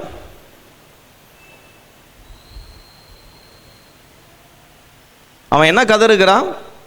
என்னை கைவிட்டுட்டாரா? அவருடைய வாக்கு முடிஞ்சா? தயை முடிஞ்சா? அப்படின்னு அவன் கதறுகிறான். இப்படி கதறுகிறதற்கு என்ன காரணம்? அந்த அதிகாரம் முழுக்க நீங்க வாசித்து பார்த்தீங்கன்னா அவனுடைய சூழல் ரொம்ப அவனுக்கு எதிரடையா இருக்கும். அவனுடைய சூழல் என்ன சொல்லுது? ஆண்டவர் உன்னை கைவிட்டுட்டாரு, மறந்துட்டாரு, தயை செய்ய மறந்துட்டாரு, உன்னை தள்ளிட்டாரு அப்படின்னு சூழல் சொல்லுது. அவனுடைய உணர்வுகளும் உணர்ச்சிகளும் அப்படிதான் அவனுக்கு போதிக்குது. உண்மையாகவே ஆண்டவர் அவனை கைவிட்டுட்டாரா? அவனுடைய சூழல் ஒரு மாதிரி சொல்லுது, அவனுடைய உணர்வுகள் ஒரு மாதிரி சொல்லுது. ஆனா உண்மை என்ன? தேவனுடைய முன்னிலையில எது உண்மை? சூழல் சொல்றது உண்மையா? உணர்வுகள் சொல்கிறது உண்மையா? இப்ப சூழல் மோசமா இருக்கே, உணர்வுகள் மோசமா இருக்கே அப்படிங்கிறதற்காக நான் ஆக்ஷன் எடுக்க முடியுமா? அதன் அடிப்படையில் செயல்பட முடியுமா? என்னுடைய எமோஷனல் அடிப்படையில் என்னுடைய தீர்மானங்கள், என்னுடைய முடிவுகள் இருக்குமானால் என்னை பார்க்கும் பரிதாபமான மனுஷன் வேற யாருமே கிடையாது. என்னுடைய தீர்மானங்கள், என்னுடைய முடிவுகள், என்னுடைய ஆக்ஷன் என்னைக்குமே எனக்குள்ள வருகிற உணர்ச்சிகள் அடிப்படையில் இருக்கக்கூடாது, என்னுடைய சூழல் அடிப்படையில் இருக்கக்கூடாது. ஆனால் பிசாசு என்ன தெரியுமா பண்ணுவான்? உங்களை எப்போதுமே சூழல் அடிப்படையில் நீங்கள் இயங்கணுன்றதற்காக, உணர்வுகள் உணர்ச்சிகள் சொல்லுகிறத கேட்கணுன்றதற்காக உங்களை தூண்டிக்கிட்டே இருப்பான். நானும் அப்படி தான் இருந்தேன். அப்போ ஆண்டவர் எனக்கு ஒரு விஷயத்தை சொல்லி கொடுத்தார். வாசிங்களேன், அதே 77ஆம் அதிகாரத்தில் 10வது வசனத்தில் இவ்வாறு வாசிக்கிறோம். அப்பொழுது நான் இது என் பலவீனம். இப்படி என்னுடைய ஃபீலிங்ஸ் இருக்குல்ல, என்னுடைய உணர்வுகள் உணர்ச்சிகள் ஒன்று சொல்லுது, இதெல்லாம் பலவீனத்தின் அடிப்படையில் எனக்கு தோன்றுகிறது. உண்மையாகவே தேவன் அவ்வாறு அல்ல. தேவன் எப்படி தெரியுமா? ஆண்டவர் என்றென்றைக்கும் கைவிடார். இதுதான் தேவனுடைய நிலை. தேவன் தன்னுடைய கிருபையிலிருந்து, அன்பிலிருந்து ஒரு நாளும் மாற மாட்டார். இதுதான் தேவனுடைய நிலை. ஆனால் என் உணர்வு என்ன சொல்லுது? என் உணர்ச்சி என்ன சொல்லுது? ஆண்டவர் உன்னை கைவிட்டுட்டாரு, வாக்கு தத்தம் அவ்வளோதான், முடிஞ்சு கதைன்னு அப்படி சொல்லுது. அப்போ நீங்கள் என்ன செய்யணும் தெரியுமா? அதுக்கு கீழே நீங்கள் வாசித்து பார்த்தீங்கன்னா 11, கர்த்தருடைய செயல்களை நினைவு கூறுவேன், அதிசயங்களை நினைவு கூறுவேன், தேவனுடைய கிரியைகளை நான் தியானிப்பேன். உங்களுடைய சூழல் உங்களுக்கு எதிராக இருக்கும்போது, உங்களுடைய உணர்வுகள் உங்களுக்கு எதிரடையாக பேசும்போது நீங்கள் என்ன செய்யணும்? சாத்தானுடைய தந்திரங்களை எப்படி மேற்கொள்றது? தேவன் எவ்வளவு நல்லவர்ன்றதை யோசிங்க. தேவன் என்னெல்லாம் செஞ்சிருக்கிறார் அப்படிங்கிறத யோசிங்க. என்னெல்லாம் செய்ய முடியும், அவருடைய அதிசயம் என்ன, அவருடைய அற்புதம் என்ன, அவருடைய கிரியைகள் என்ன, அவைகளை குறித்து தியானிக்கும் போது எமோஷன் நீங்கி போகிறத பார்க்கலாம். தேவ சமாதானம் உள்ளுக்குள்ள வருகிறத நீங்க பார்க்கலாம். ஸோ சாத்தானுடைய தந்திரத்தை நான் எப்படி மேற்கொள்றது? என்னுடைய உணர்வுகள் சொல்லுகிறத நான் கேட்க மாட்டேன், சூழல் சொல்லுகிறத நான் கேட்க மாட்டேன். எல்லாம் எதிரடையா இருக்கிறப்ப நான் எதை யோசிப்பேன்? சூழலை யோசிக்க மாட்டேன். தேவன் எவ்வளவு அற்புதர், தேவன் எப்படிப்பட்டவர், அவர் எனக்கு என்ன வாக்கு தந்திருக்கிறாரு, அவரால் என்ன செய்ய முடியும், அவருடைய அற்புதங்களை, கிரியைகளை நீங்க யோசிச்சு பார்க்கணும். யோசிக்கும் போது விசுவாசம் உங்களுக்குள்ள வருகிறதை நீங்க பார்க்கலாம். விசுவாசம் வந்துருச்சு அப்படின்னா சமாதானம் வந்துடும், சூழல் மாறிடும். அல்லேலூயா. முதல் பாயிண்ட். இப்படி இன்னும் ஒரு 7 பாயிண்ட் இருக்கு, நான் உங்களோடு கூட அதை பகிர்ந்து கொள்கிறேன். அடுத்தது, உன்னை நீயே நியாய தீர்ப்பு செய்து கொள்ளாதே. எல்லாரும் சொல்லுங்க, உன்னை நீயே நியாய தீர்ப்பு செய்து கொள்ளாத. பிசாசு சாத்தான் மனிதனை எப்படி கெடுக்கிறான்றத நீங்க கவனிச்சு பார்த்தீங்கன்னா, உங்களுக்கான முடிவுகளை, தீர்மானங்களை உங்களை எடுக்க விடுவான். அப்படி இல்லைன்னா மனுஷன் எடுப்பான் பார்த்தீங்களா, அதற்கு உங்களை ஒப்பு கொடுக்க வைப்பான். நீங்க விதைச்சிருப்பீங்களா விதை, உங்களுடைய வீழ்ச்சிகள், உங்களுடைய பாவங்கள், what ever it may be, எதுவா வேண்டுமானாலும் இருக்கட்டுமே, உங்களுடைய தீர்மானங்களையும் முடிவுகளையும் உங்களை எடுக்க விடுவான். என்ன அப்படிதான் எடுக்க விட்டான். நான் எடுத்தப்பெல்லாம் தோத்து போனேன். ஒரு நாள் முடிவு பண்ணேன், என்ன நான் ஜட்ஜ்மெண்ட் பண்ணிக்கொள்ள கூடாது, என்ன நான் ஆக்கினைக்குள்ளாக தீர்த்து கொள்ளக்கூடாது. ஏன் தெரியுமா? ரட்சிப்பு யாருடையது? கர்த்தருடையது. நியாய தீர்ப்பு யாருடையது? கர்த்தருடையது. வல்லமை யாருடையது? எல்லாமே ஆண்டவருடைய கையில் இருக்கும்போது அவரை தான் நீங்கள் ஆக்ஷனில் இறக்கி விடணுமே ஒழிய நீங்கள் ஆக்ஷனில் இறங்கக்கூடாது. நான் சொல்கிறது எத்தனை பேருக்கு புரியுதுன்னு எனக்கு தெரியல. உனக்கு புரியுதாம்மா? உங்களுக்கு புரியுது, ரைட். உங்களை நீங்களே ஆக்கினைக்குள்ளாக தீர்த்து கொள்ளக்கூடாது, நியாய தீர்ப்பு செய்யக்கூடாது. உங்களை நியாயம் தீர்க்கணும்னா அது யார் தான் தீர்க்கணும்? ஆண்டவர் தான் தீர்க்கணும். மனுஷன் நியாயம் தீர்க்கிறதுக்கு உங்களை ஒப்பு கொடுக்க கூடாது. உங்களை நீங்களே ஜட்ஜி பண்ணிக்க இடம் கொடுக்க கூடாது. நீங்க கர்த்தரிடத்துல ஒப்பு கொடுத்துட்டு, ஆண்டவரே என்ன செஞ்சாலும் நீங்க செய்யுங்கன்னு அவருடைய கரத்துல விழுந்துடணும். அல்லேலூயா. அப்ப சாத்தானுடைய தந்திரம் நிறைவேறாது. அவனை நீங்க மேற்கொள்றத நீங்க பார்ப்பீங்க. எங்க வாசிக்கலாம்? இதை நேரம் இல்லை, வீட்டில் போய் வாசிங்க. நான் குறிப்பு மட்டும் சொல்கிறேன், ஏன்னா இன்னும் நமக்கு நிறைய காரியங்கள் இருக்குது. 1 சாமுவேல் 31 அதிகாரம் 3 முதல் 5 வரை, 2 சாமுவேல் 1 அதிகாரம் 6 முதல் 10 வரை, 2 சாமுவேல் 24 அதிகாரம் 10, 14. இந்த 24 அதிகாரம் முழுவதையும் வாசிங்க. இங்கெல்லாம் நீங்கள் வாஸ்து பார்த்தீங்கன்னா நான் சொல்கிற இந்த சம்பவம் வரும். சுருக்கமாக சொல்கிறேன். பெலிஸ்தியர்கள் சவுலுக்கு விரோதமாக யுத்தம் பண்ண வருவாங்க. சவுல் அஞ்சனம் பார்க்கிற ஸ்திரீயை நாடினா தேவனுடைய நியாயப்பிரமாணங்களுக்கு எதிராக வாழ்ந்தான். ஆண்டவருக்கு எதிரடையாக நித்தமும் வாழ்ந்தான். இப்போ அவனுடைய முடிவு என்ன? அவன் வாழ்ந்த வாழ்க்கை அவனை நியாய தீர்ப்பு செய்து, அவன் விதைத்த விதைகள் நியாய தீர்ப்புகளாக முளைச்சி பெலிஸ்தீயர்களுடைய அம்புகளால், வில் வீரர்களால் காயப்பட்டு மரண தருவாயில் இருக்கிறான். ரைட்டா? உயிர் போகுமான்னு பார்த்தா உயிர் போகாது. பெலிஸ்தீயர்கள் அம்பு விடுவாங்க.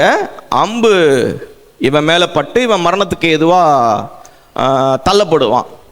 அப்ப தன் ஆயுதத்தாரியை கூப்பிட்டு அப்படின்ற வார்த்தையை அங்க படிக்கலாம்.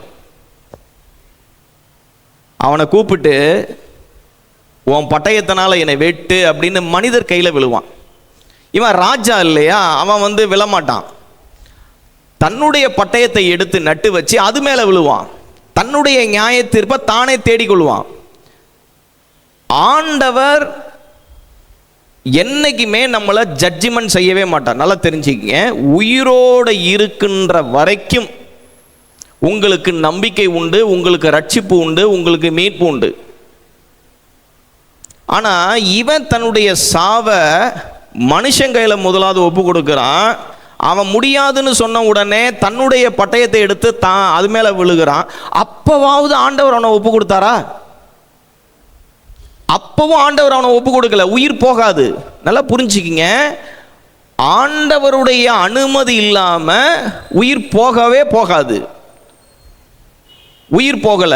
அந்த வழியா ஒரு அமலேக்கியன் நடந்து வருவான். அமலேக்கியனை கூப்பிட்டு, என் உசுர் இன்னும் போகல, எனக்கு கொஞ்சம் உதவி செய்யி, என் பிராணன் முழுவதும் போகல, ரொம்ப வேதனையா இருக்கு, தயவு செய்து என்னை வெட்டி போடுன்னு கெஞ்சுவான். முதலாவது ஆயுதத்தாரியை கூப்பிடுறான். கத்தரை கூப்பிட்டானா? கத்தர் கையில் ஒப்பு கொடுத்தானா? ஏன் கூப்பிட்டுருக்கலாம்ல? ஆபத்தில் என்ன நோக்கி கூப்பிடுன்னு வாக்கு இருக்கா இல்லையா? வாக்கு இருக்கா இல்லையா? எந்த மனிதனையும் தேவன் நியாயம் தீர்க்க பிரவேசிக்கவே மாட்டார். இப்பவாவது கூப்பிடுவானான்னு பார்த்தா ஆயுதத்தாரியை கூப்பிடுறான், அமலேக்கியனை கூப்பிடுறான், தன்னுடைய முடிவை தானே தேடிக்கொள்றான். இன்னைக்கு தற்கொலைக்கு காரணம் என்ன? மனிதர்களுடைய சாவுக்கு காரணம் என்ன? வீழ்ச்சிக்கு, தோல்விக்கு காரணம் என்னன்னா உங்க முடிவை நீங்களே எடுக்க வைப்பான். உங்களுடைய முடிவு உங்களையே எடுக்க வைப்பான். நல்லா தெரிஞ்சுக்கிங்க. எந்த விஷயமா இருந்தாலும், ஒரு எந்த விஷயமா இருந்தாலும் தேவன் தான் சூஸ் பண்ணி உங்களுக்கு தரணும். எவ்ரி ஆக்ஷன் நீங்க சூஸ் பண்ணக்கூடாது. கர்த்தர் தான் சூஸ் பண்ணணும். அது வாழ்வா இருக்கட்டும், சாவா, what ever it may be, வேலை, தொழில், படிப்பு, உங்களுடைய வருங்கால எதா இருந்தாலும் சரி, உங்களை நீங்களே என்ன பண்ணாதீங்க, நியாய தீர்ப்பு செய்து கொள்ளாதீங்க, எந்த முடிவையும் எடுக்காதீங்க, எந்த தீர்மானத்தையும் எடுக்காதீங்க. எதா இருந்தாலும் ஆண்டவருடைய சமூகத்துக்கு போய் ஆண்டவரை கூப்பிட்டீங்கன்னா ஆண்டவர் தன்னுடைய சித்தத்தையும் தன்னுடைய தீர்மானத்தையும் உங்களுக்கு வெளிப்படுத்தி எப்பேற்பட்ட சூழலாக இருந்தாலும் அங்கே இருந்து உங்களை என்ன பண்ணிடுவார், தூக்கிட்டு வந்துடுவார். அல்லேலூயா. ஸோ 2வது பாயிண்ட் என்ன சொல்லுங்க? உங்களை நீங்களே தண்டிச்சிக்காதீங்க, நியாய தீர்ப்பு செய்து கொள்ளாதீங்க, கர்த்தரிடத்துல தீர்மானத்தையும் முடிவையும் விட்டு விடுங்க. இதுதான் 2வது பாயிண்ட். 3வது பாயிண்ட் படிப்போமா? வீழ்ச்சியில் பின்னோக்காதே. சொல்லுங்க. உங்களுடைய வீழ்ச்சியில பின்னோக்க கூடாது. வீழ்ச்சிகள் எல்லாருக்குமே வரும். வீழ்ச்சிகள் எந்த வயதிலுமே யாருக்கு வேணுமானாலும் வரும். ஏன்னா மனுஷன் பலவீனமானவன் தானே. தேவன் அவன் முதன்மைப்படுத்துறது கிடையாது. தேவனுடைய சித்தத்தையும் தேவனுக்கு பிரியமானதையும் எப்பொழுதுமே அவன் செய்கிறது கிடையாது. பாவம் செய்யாத மனுஷன் இல்லையே அப்படின்னு பைபிள் சொல்லுது. அப்போ வீழ்ச்சிகள் எல்லாருக்குமே வரும். விழாத மனிதன் யாராவது ஒருத்தர் சொல்லுங்க. வீழ்ச்சி அடையாத மனிதன், ஆதி மனிதன் வீழ்ச்சி அடைந்தான், அவனுக்குள்ள தான் எல்லாரும் பிறந்திருக்கிறாங்க. ரைட்டா? வீழ்ச்சி அடையாத மனுஷன் யாருமே இல்லை. வீழ்ச்சியில் நீங்கள் என்ன செய்யணும் என்ன செய்யக்கூடாதுன்னு கற்றுக்கிட்டீங்கன்னு வைங்களேன், ஈஸியாக சாத்தானுடைய தந்திரத்தை நீங்கள் மேற்கொண்டுடலாம். அல்லேலூயா. ஒரு மனுஷனை நான் சுட்டி காமிக்கிறேன். யோவான் 21ஆம் அதிகாரம் 3ஆம் வசனம் படிங்க.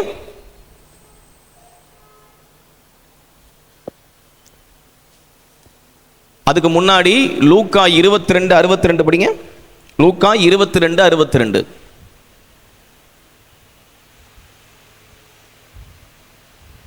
சீக்கிரம், நேரம் இல்ல. லூக்கா 22:62. வெளியே போய் மனம் கசந்து அழுதான். வெளியே போய் மனம் கசந்து அழுதான். யாருமா?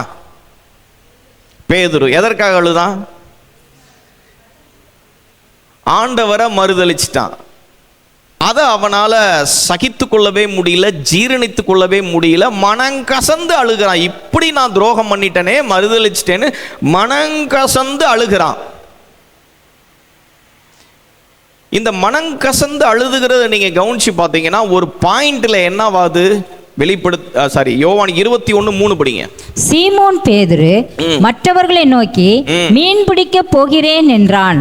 அதற்கு அவர்கள் போதும் மனங்கசந்து அழுதானா, அதாவது டிப்ரெஷன். இந்த மனங்கசந்து அழுது முன்னோக்க வேண்டியவன் என்ன முடிவு எடுக்கிறான்? மீன் பிடிக்க போகிறேன்றான்.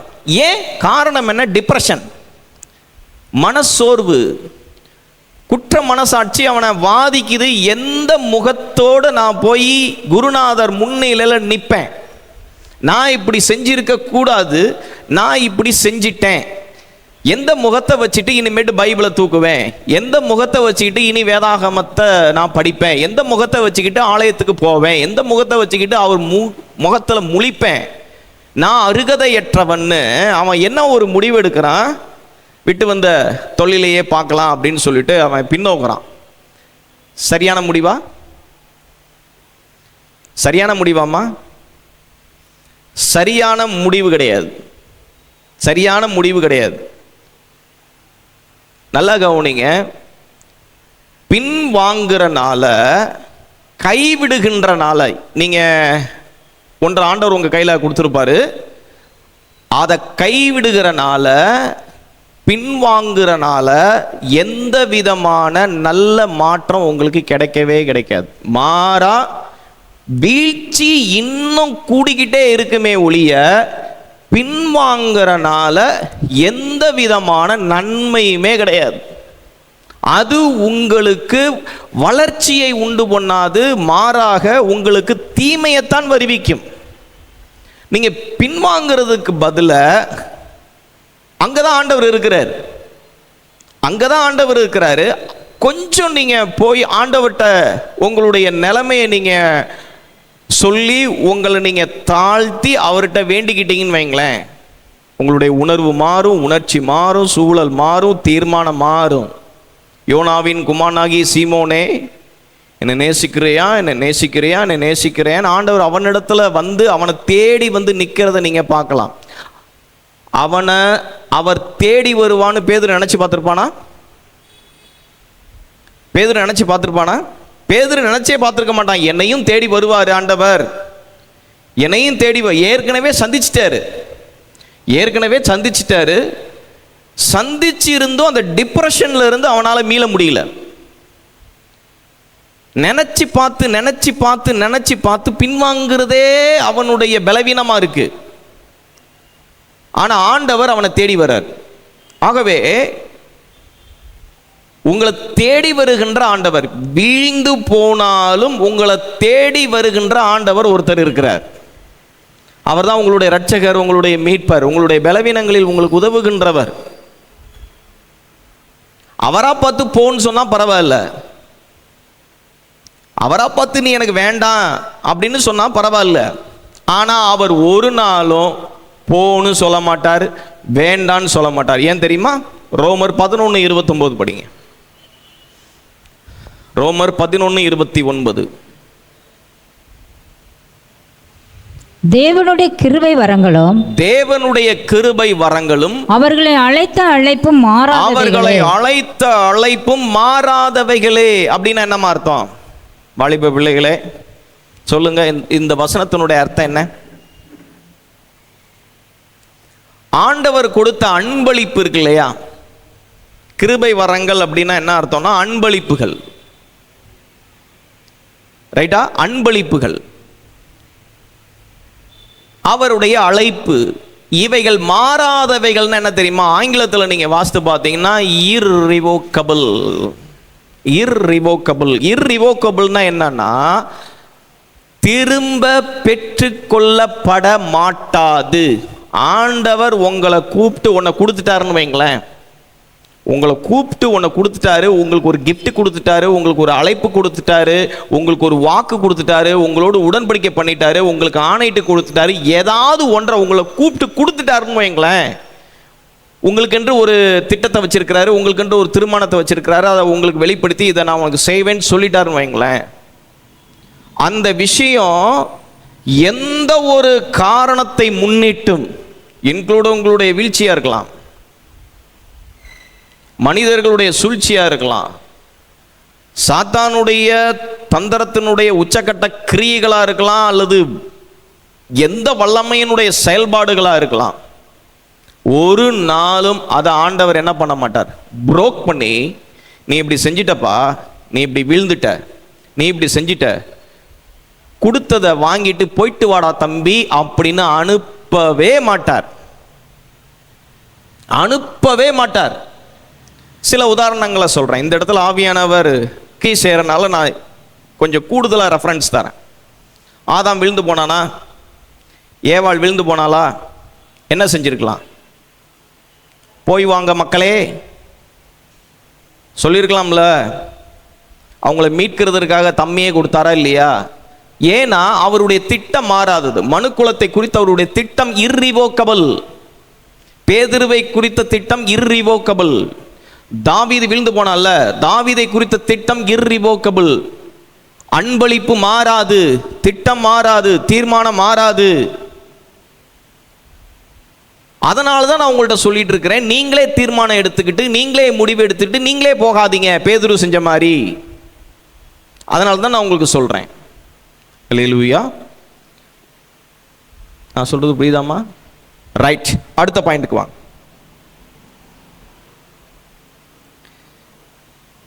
ஐந்தாவது பாயிண்ட், பலவீனங்களை குறித்து துவண்டு போகாதே.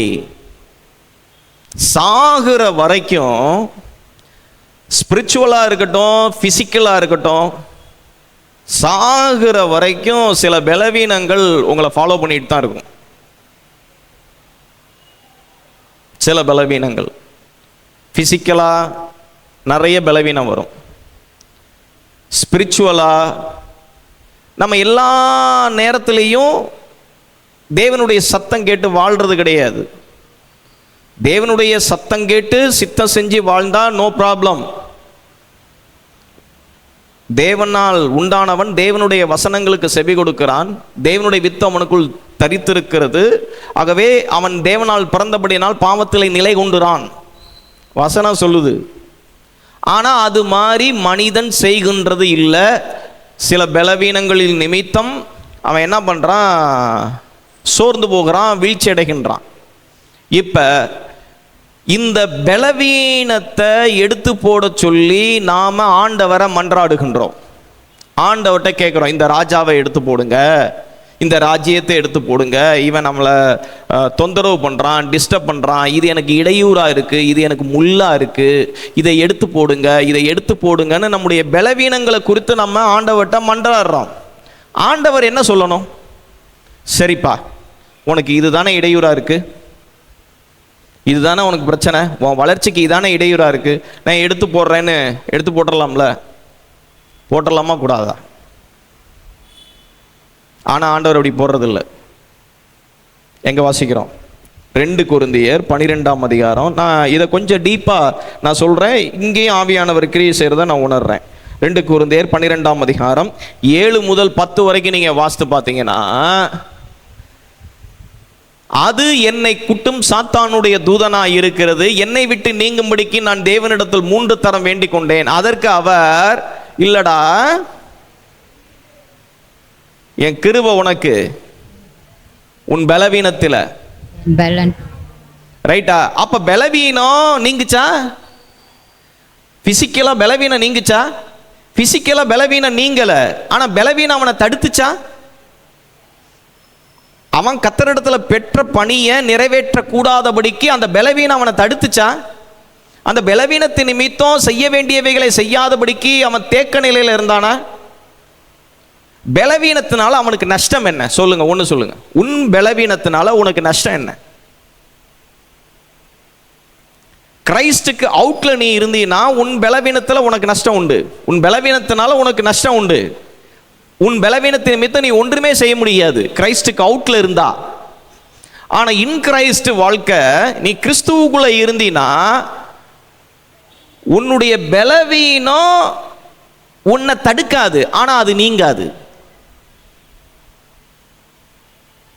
ஆண்டவர் எடுத்து போடுகிறவைகள் நீங்கும், ஆண்டவர் வைத்திருக்கிறவைகள் இருக்கும். இப்போ நீ என்ன பண்ணிக்கணும்? எடுத்து போடு, எடுத்து போடு, எடுத்து போடுன்னு கேட்டுக்கிட்டே இருக்கணுமா, இல்லை நீ முன்னோக்கிட்டு இருக்கணுமா? கிருபையை பற்றிக்கொள். ஏன்னா உன் பலவீனத்தில் தேவனுடைய பலம் பூரணமாய் விளங்கும். அல்லேலூயா. நான் சொல்றது புரியுதா? எபிரேயர் 4ஆம் அதிகாரம் 15-16. நம்முடைய பலவீனங்களை குறித்து பரிதபிக்க கூடாத, நம்முடைய பலவீனங்களை குறித்து பரிதபிக்க கூடாத பிரதான ஆசாரியர் நமக்கு இராமல். அப்படின்னா என்ன அர்த்தம்? இந்த டிரான்ஸ்லேஷன் புரியலன்னா நீங்க இன்னொரு டிரான்ஸ்லேஷன் படிங்க. பொது மொழிபெயர்ப்புன்னு ஒரு மொழிபெயர்ப்பு இருக்கு, அதை படிங்க. அதுல எப்படி தெரியுமா இருக்கு? மணி சார், அந்த பொது மொழிபெயர்ப்பு படிங்க. போனை கொடுத்துட்டீங்களா? நான் வாசிக்கிறேன். ஈஸி டிரான்ஸ்லேஷன் ஒரு டிரான்ஸ்லேஷன் இருக்கு, அந்த டிரான்ஸ்லேஷனை நான் வாசிக்கிறேன், கவனிங்க. எபிரேயர் 4ஆம் அதிகாரம் 15.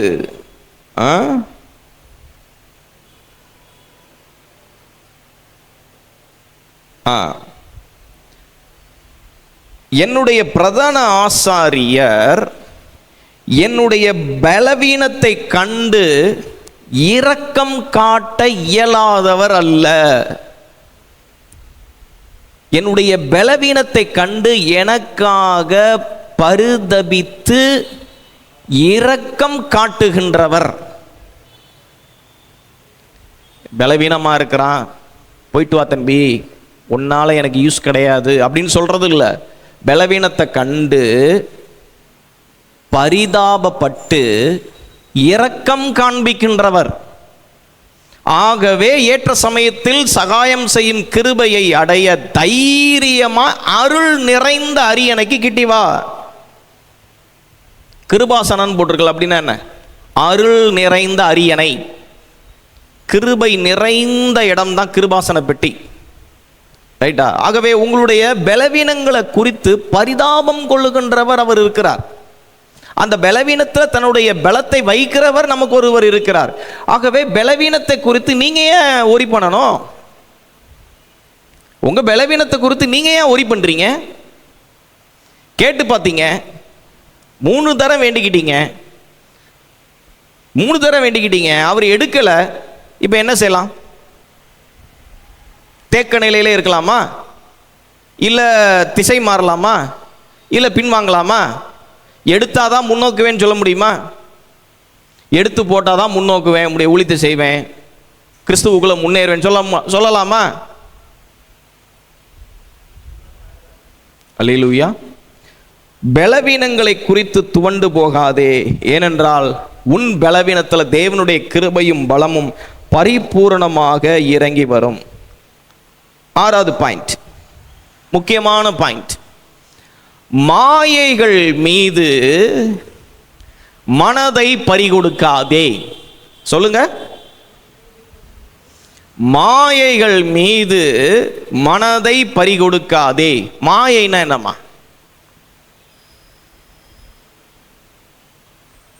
என்ன எல்லாம் எப்படி முடிக்கிறீங்க? ஆங்கிலத்தில் வேனிட்டி டிரான்சிட்டாரி அப்படின்னு சொல்லுவாங்க. அப்படின்னா என்னன்னா, சனகணத்தில் தோன்றி மறைவது, நிரந்தரம் இல்லாதது, நிரந்தரம் இல்லாதது, நிலையானது கிடையாது. கவர்ச்சியா இருக்கும், கவர்ச்சியா இருக்கும். அதுக்கு பேரு தான் மாயை, டிரான்சிட்டாரி. பிசாசு என்னைக்குமே என்ன தெரியுமா செய்வான்? எது நிரந்தரமானதோ, எது நித்தியமானதோ, எது நிலையானதோ அதன் மீது உன் கண்ணு போக, உன்னுடைய இதயம் போக விடவே மாட்டான். அவனுடைய ஈவில் ஃபோர்ஸ் எப்போதுமே உன்னை எதுக்கு தெரியுமா ஏவும்? மாயைகள் மீது நீ மோகம் கொள்ளணுன்றதற்காகத்தான் அவன் எப்போதுமே உன்னை ஏவுவான், தூண்டுவான். அப்ப அவன் இப்படி பண்றனால எது மாயைன்னு தெரிஞ்சுக்கிட்டு மாயைக்கு உன்னை நீ விலக்கிக்கிட்ட அப்படின்னா சாத்தானை ஈஸியா ஜெயிச்சிடலாம். இயேசு உன்னை முற்றுமுடிய ரட்சிப்பார். நீ மாயைகள் மீது மனசை பறி கொடுத்துட்ட அப்படின்னா, மாயைகளை பின்பற்றி போயிட்ட அப்படின்னா ஆண்டவர் உனக்கு உதவி செய்ய முடியாது. நீ கீழ்ப்படிய வேண்டிய விஷயங்களை கீழ்ப்படிஞ்சுதான் ஆகணும். நீ தெரிந்து கொள்ள வேண்டிய விஷயங்களை, தீர்மானிக்க வேண்டிய விஷயங்களை தீர்மானித்து தெரிந்து கொள்ள வேண்டிய விஷயங்களை தெரிந்து கொண்டு தான் ஆகணும். உனக்கு வேற வழி கிடையாது. ஆண்டவர் உனக்கு சொல்லிடுவார், இது நித்தியமானது, இது மாயையானது. உனக்கு ஆண்டவர் இன்ஸ்ட்ரக்ஷன் கொடுத்துருவார், உனக்கு சொல்லிடுவார். சொன்ன பிறகு உங்ககிட்ட அவர் சிம்பிளா எதிர்பார்க்கிறது என்ன? எது நிரந்தரமானதுன்னு கண்டு, கர்த்தருக்கு எது பிரியமானது சித்தமானதுன்னு கண்டு அதுக்கு நீங்க ஒப்பு கொடுக்கணும். அப்ப சாத்தானால உங்களை மேற்கொள்ளவே முடியாது. நான் சொல்றது உங்களுக்கு புரியுதாமா? எதெல்லாம் மாயமா? பிரசங்கி 1:2 படி, 2:11 படி. என் கைகள் செய்த சகல வேலைகளையும் நான் பட்ட பிரசங்கி 1:2 படிச்சிருங்க. அப்புறமேட்டு நீங்க மாயை மாயை மாயை மாயை எல்லாம் மாயை என்று. எதுமா மாயை? எல்லாம் மாயை. ஏதாவது விதி விலக்கு இருக்கா?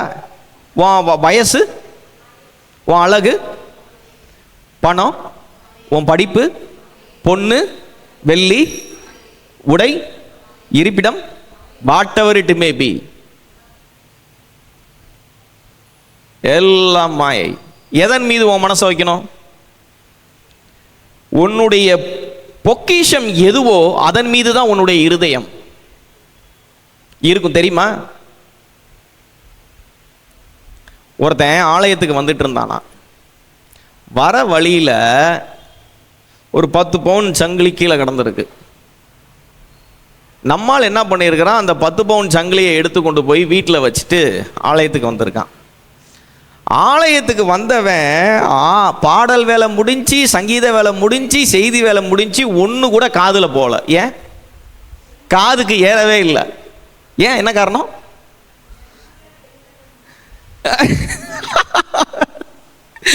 இதயம் முழுக்க எங்கதான் இருக்கு.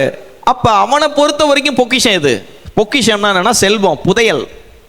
உன் வாழ்க்கையில் நீ எதை புதையலாக கருதுகிறாயோ அதன் மீது தான் உன்னுடைய நினைவு இருக்கும். அதன் அடிப்படையில் தான் உன்னுடைய செயல்பாடு இருக்கும். நீ எதை செல்வமாக கருதுறமா? மாயையா? சொல்லு, நீயே சொல்லு. எதை உன்னுடைய வாழ்க்கையில் செல்வமாக கருதுகிறாய்? அதன் மீது தான் உன்னுடைய இருதயம் இருக்கும். இவ்வாறு வாசிக்கிறோம். 2 ராஜாக்கள் 5ஆம் அதிகாரம் 20 முதல் 27 வரைக்கும் 7 வசனங்களை படித்து பார்த்தீங்கன்னா கேயாசி அப்படிங்கிற ஒரு மனுஷனை குறித்து அங்கே படிக்கலாம். அவன் எலிசாவை பின்பற்றுகிறத விட்டுட்டு நாகமான பின்பற்றுகிறத பார்க்கலாம். நாகமான ஏமா பின்பற்றணும்? நாகமான் சீரியா தேசத்தினுடைய படைத்தலைவன். நிறைய பொண்ணு வெள்ளியும் வச்சிருப்பான். 68 கிலோ வெள்ளிக்காக, 68 கிலோ வெள்ளி தங்கத்துக்காக, கொஞ்சம் பணத்துக்காக எலிசாவோடு கூட இருக்கிறவன் மனசு எங்க இருக்கு? நாகமான் கொண்டு வந்தது மேல இருக்கு. நாகமான் பின்னே ஓடி அவங்கிட்ட மனசார பொய் பேசி வாங்கி தன்னுடைய கூடாரத்தில் வச்சுட்டு எலிசா முன்னாடி வந்து நிற்பான். மாயை அவனுக்கு என்னமா பலன் கொடுத்துச்சு?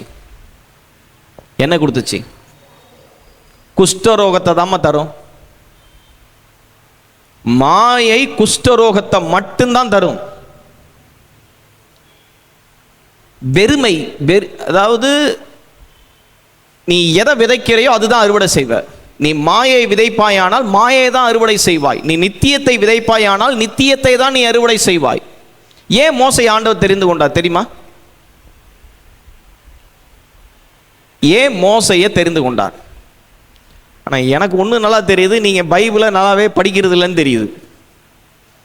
யாராவது ஒருத்தராவது பதில் சொல்லுவீங்கன்னு பார்த்தா ஒருத்தர் கூட பதில் சொல்ல மாட்டீங்க. அக்கா கரெக்டாக சொல்கிறீங்க, நானே சொல்கிறேன். எகிப்தில் உள்ள பொக்கிஷத்தை பார்க்கிலும் தேவனுடைய ஜனங்களோடு கூட துன்பத்தை அனுபவிப்பதை தெரிந்து கொண்டு அவன் எதை சூஸ் பண்றான் பாருங்க. அதை அவன் சூஸ் பண்ணனால தேவன் அவனை சூஸ் பண்ணார். தேவன் உங்களை சூஸ் பண்ணணும்னா நீங்க இங்க சூஸ் பண்ண வேண்டிய விஷயங்கள் இருக்கு. அது மாயையா இருந்துச்சுன்னா, மோசே மாத்திரம் இளவரசன் என்கிற அந்த மாயை தெரிந்து கொண்டிருந்தானா அவனை தன்னுடைய தாசனாக தேவன் தெரிந்து கொண்டிருக்க மாட்டார். கர்த்தருடைய கண்கள் பூமி எங்கும் உலாவி கொண்டிருக்கிறது.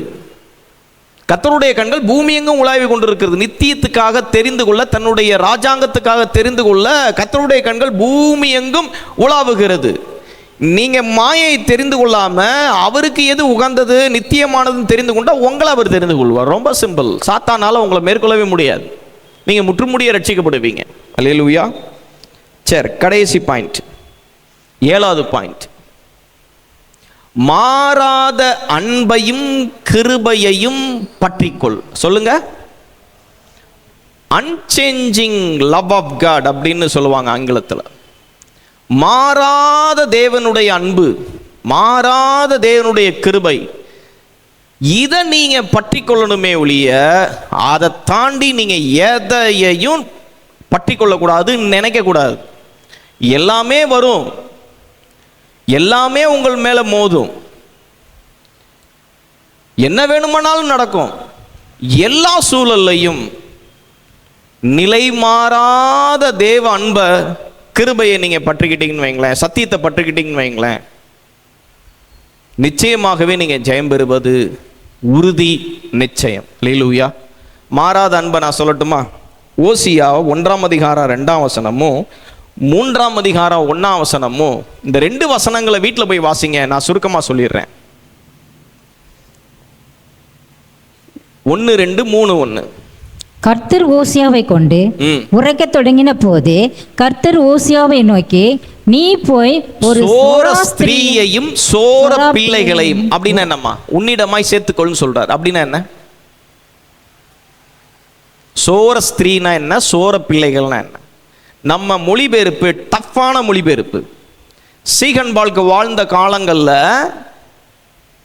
சமஸ்கிருதம் அதிகமாக ஓங்கி இருந்த காலம் அது.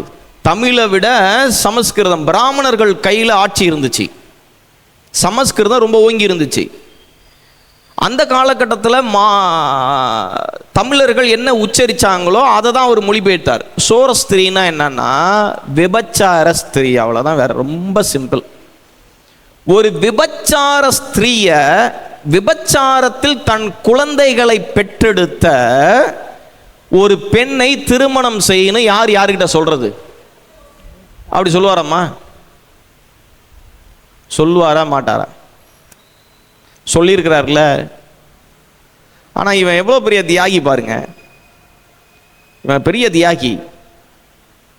விபச்சார ஸ்திரீயையும் அந்த விபச்சாரத்தில் அவளுக்கு பிறந்த பிள்ளையையும் ஏற்றுக்கொண்டு கணவனாகவும் தகப்பனாகவும் மாறுகின்றான். ஏன் தெரியுமா இதை சொல்றாரு? என் மக்களுடைய ஆவிக்குரிய நிலைமை இதுதான். நான் அவங்கள தள்ள விரும்பல, நான் அவங்கள சேர்த்து கொள்ளவே விரும்புகிறேன்.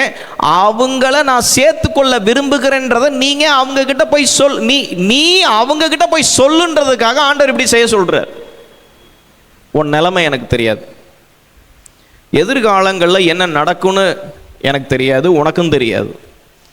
எந்த நிலைமையிலையும் உன்னுடைய நிலைமை என்னன்னு உனக்கு தெரியும்.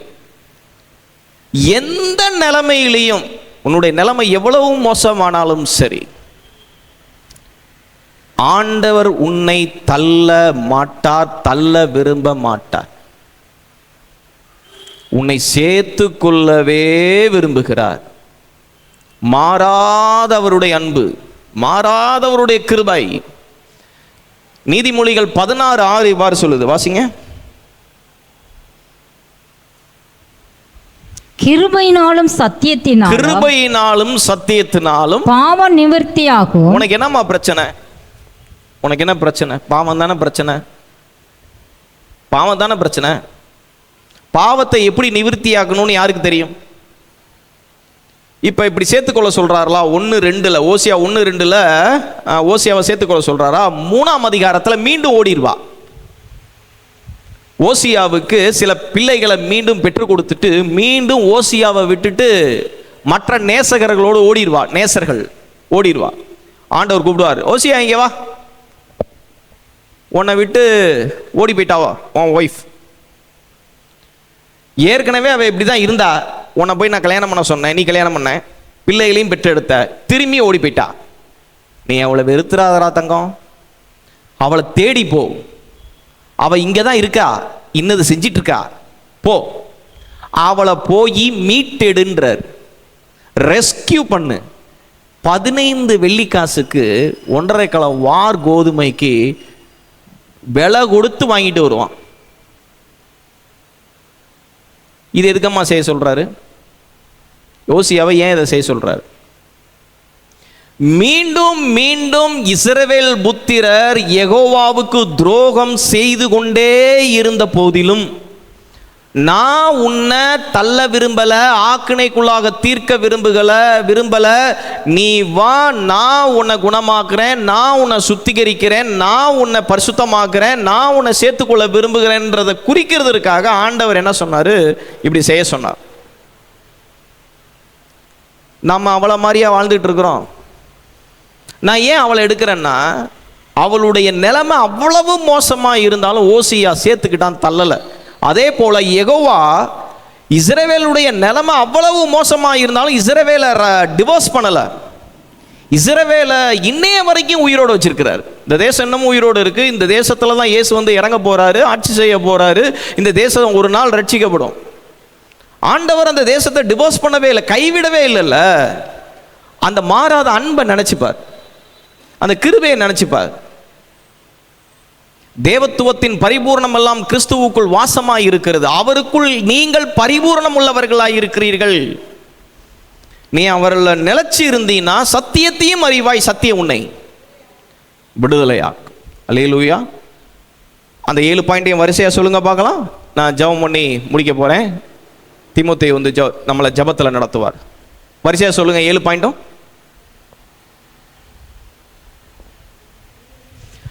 Don't trust your emotion and what the situation tells you. உன்னுடைய உணர்ச்சிகள் சொல்லுகிறத, சூழல்கள் சொல்லுகிறத நம்பாத. கர்த்தரையும் கர்த்தருடைய கிரியைகளையும் யோசிச்சு கர்த்தருடைய வார்த்தைகள் உனக்கு என்ன சொல்லுதோ அதன்படி வாழு. 2, டோன்ட் ஜட்ஜ் யுவர் செல்ஃப். உன்னை நீயே நியாயந்தீர்த்து கொள்ளாதே. ஏன்? நியாயத்தீர்ப்பு கர்த்தருடையது, ரட்சிப்பு கர்த்தருடையது. அடுத்தது, don't break the Lord agreement. இதை நான் உங்களுக்கு சொல்லலன்னு நினைக்கிறேன், உடன்படிக்கை நேரம் இல்லை, அதை விட்டுருங்க. அடுத்தது, don't look back when you were fall. உன்னுடைய வீழ்ச்சியில பின்னோக்காத. உன்னை நேசிக்கிற ஆண்டவர் உனக்கு பின்னாடியே வருகிறார், உன்னை தேடிக்கிட்டே வருகிறார். சோ வீழ்ச்சியில் பின்னோக்காத. அடுத்தது, don't worry about your weakness. உன்னுடைய பலவீனங்களை குறித்து நீ worry பண்ணாத. உன் பலவீனங்கள் உன்னை தடுக்காது. அந்த பலவீனத்தில் தேவன் தன்னுடைய பலனை வைப்பார். அடுத்தது, don't lose your mind over transitory. மாயைகள் மீது மனதை செலுத்தாதே. 6வது point, embrace grace and truth and the never changing unchanging love of God. அன்பை, மாறாத அன்பை, கிருபையை பற்றிக்கொள். ஜெபம்னோமா? ஆண்டவர் தந்த அந்த நல்ல வார்த்தைக்காக ஒரு நிமிடம் இயேசப்பாக்கு நன்றி சொல்லுங்க. ஆண்டவரே, ஹல்லேலூயா, ஹல்லேலூயா, ஹல்லேலூயா. இயேசுவே உம்மை ஸ்தோத்திரிக்கிறோம். நீர் எங்களோடு பேசின அந்த நல்ல வார்த்தை எத்தனை பேர் சொல்ல முடியும்? ஆண்டவர் நம்மளோடு பேசியிருக்கிறார். ஆண்டவருக்கு நன்றி சொல்லுங்க. ஆண்டவரே, நீர் எங்களோடு அழகான வார்த்தை, யூத்துக்கு தேவையான ஒரு அருமையான வார்த்தை. இந்த வார்த்தைலாம் எதுக்கு சொல்லுதுன்னா, எதையோ ஒரு காரியத்தில் ஸ்ட்ரக் ஆகிடாது, அப்படி நின்றாத, கோ ஃபார்வர்ட், முன்னோக்கி செல்லு. எந்த காரியத்திலையும் அப்படியே ஸ்ட்ரக் ஆகி அப்படியே ஸ்டாக்னண்ட் ஆகாம அப்படியே நம்ம ஒரு ஆறை போல பரவி பாய்ந்து போகிற ஒரு ஆறை போல கர்த்தர் நம்மை மாற்ற விரும்புகிறார். ஆண்டவருக்காக முன்னோக்கி செல்ல கர்த்தர் நம்ம ஒவ்வொருவரையும் வாழ கர்த்தர் உதவி செய்ய போறதற்காக எல்லாரும் ஒரு நிமிடம் ஆண்டவரை கரங்களை தட்டி ஆண்டவருக்கு நன்றி சொல்லுவோமா? ஏசப்பா, உமக்கு ஸ்தோத்திரம், ஸ்தோத்திரம், ஸ்தோத்திரம். அன்பு அண்ணனை கொண்டு நீர் பேசின நல்ல வார்த்தைகளுக்காய் ஸ்தோத்திரம். ஒவ்வொரு வரைகளையும் முன்னோக்கி ஓட சொல்லுங்க ஆண்டவரே, ஓட பண்ணுங்க ஆண்டவரே. ஹல்லேலூயா, ஹல்லேலூயா. பாரமான யாவற்றையும் நம்மை நெருங்கி இருக்கிற பாவத்தை தள்ளிவிட்டு விசுவாசத்தை தொடங்குறவர் முடிக்கிறவருமாய் இருக்கிற உம்மை நோக்கி ஓட ஒவ்வொரு பிள்ளைகளுக்கு கர்த்தர் பலனை தாங்க ஆண்டவரே. ஒவ்வொரு பிள்ளைகளுக்கு கர்த்தர் பலனை தாங்க. இந்த இரவு வேளையில வந்த ஒவ்வொருவரையும் ஆசீர்வதிங்கப்பா ஆண்டவரே. இங்க வந்த எல்லாரும் புது பலத்தோடு ஓடி ஓட்டத்தை ஜெயத்தோடு முடிக்க உதவி செய்யுங்க. இந்த செய்தியை கொடுத்த அன்பு அண்ணனை ஆசீர்வதிங்க. ஊழியத்தில் இன்னும் அநேக ஆயிரங்களுக்கு கர்த்தர் பயன்படுத்துங்கப்பா. இந்த வார்த்தை பிள்ளைகளுடைய இருதயத்தில் ஆணியாய் பதியட்டும் ஆண்டவரே. இவர்களை கொண்டு செய்ய நினைத்த காரியங்கள் ஒன்று தடைபடாதபடிக்கு முடிய மாறாத அன்பு, மாறாத பிரசன்னம் கூட இருந்து வழி நடத்த போறதற்காய் ஸ்தோத்திரம். இயேசுவின் நாமத்தில் பிதாவே, ஆமென். நாம் சேர்ந்து சொல்லுவோம், என் ஆத்துமாவே கர்த்தரை ஸ்தோத்திரி, என் முழு உலமே அவருடைய பரிசுத்த நாமத்தை ஸ்தோத்திரி. என் ஆத்துமாவே கர்த்தரை ஸ்தோத்திரி, கர்த்தர் செய்த சகல உபகாரங்களையும் மறவாதே. ஆமென். நம்முடைய கர்த்தராகிய இயேசு கிறிஸ்துவின் கிருபையும் பிதாவாகிய தேவனுடைய அன்பும் பரிசுத்த ஆவியானுடைய ஐக்கியமும் நம் யாவரோடும் செய்தி கேட்ட செய்தி கொடுத்த நம்முடைய பிள்ளைகளோடு வருகை பெறுந்து இருப்பதாக. ஆமென்.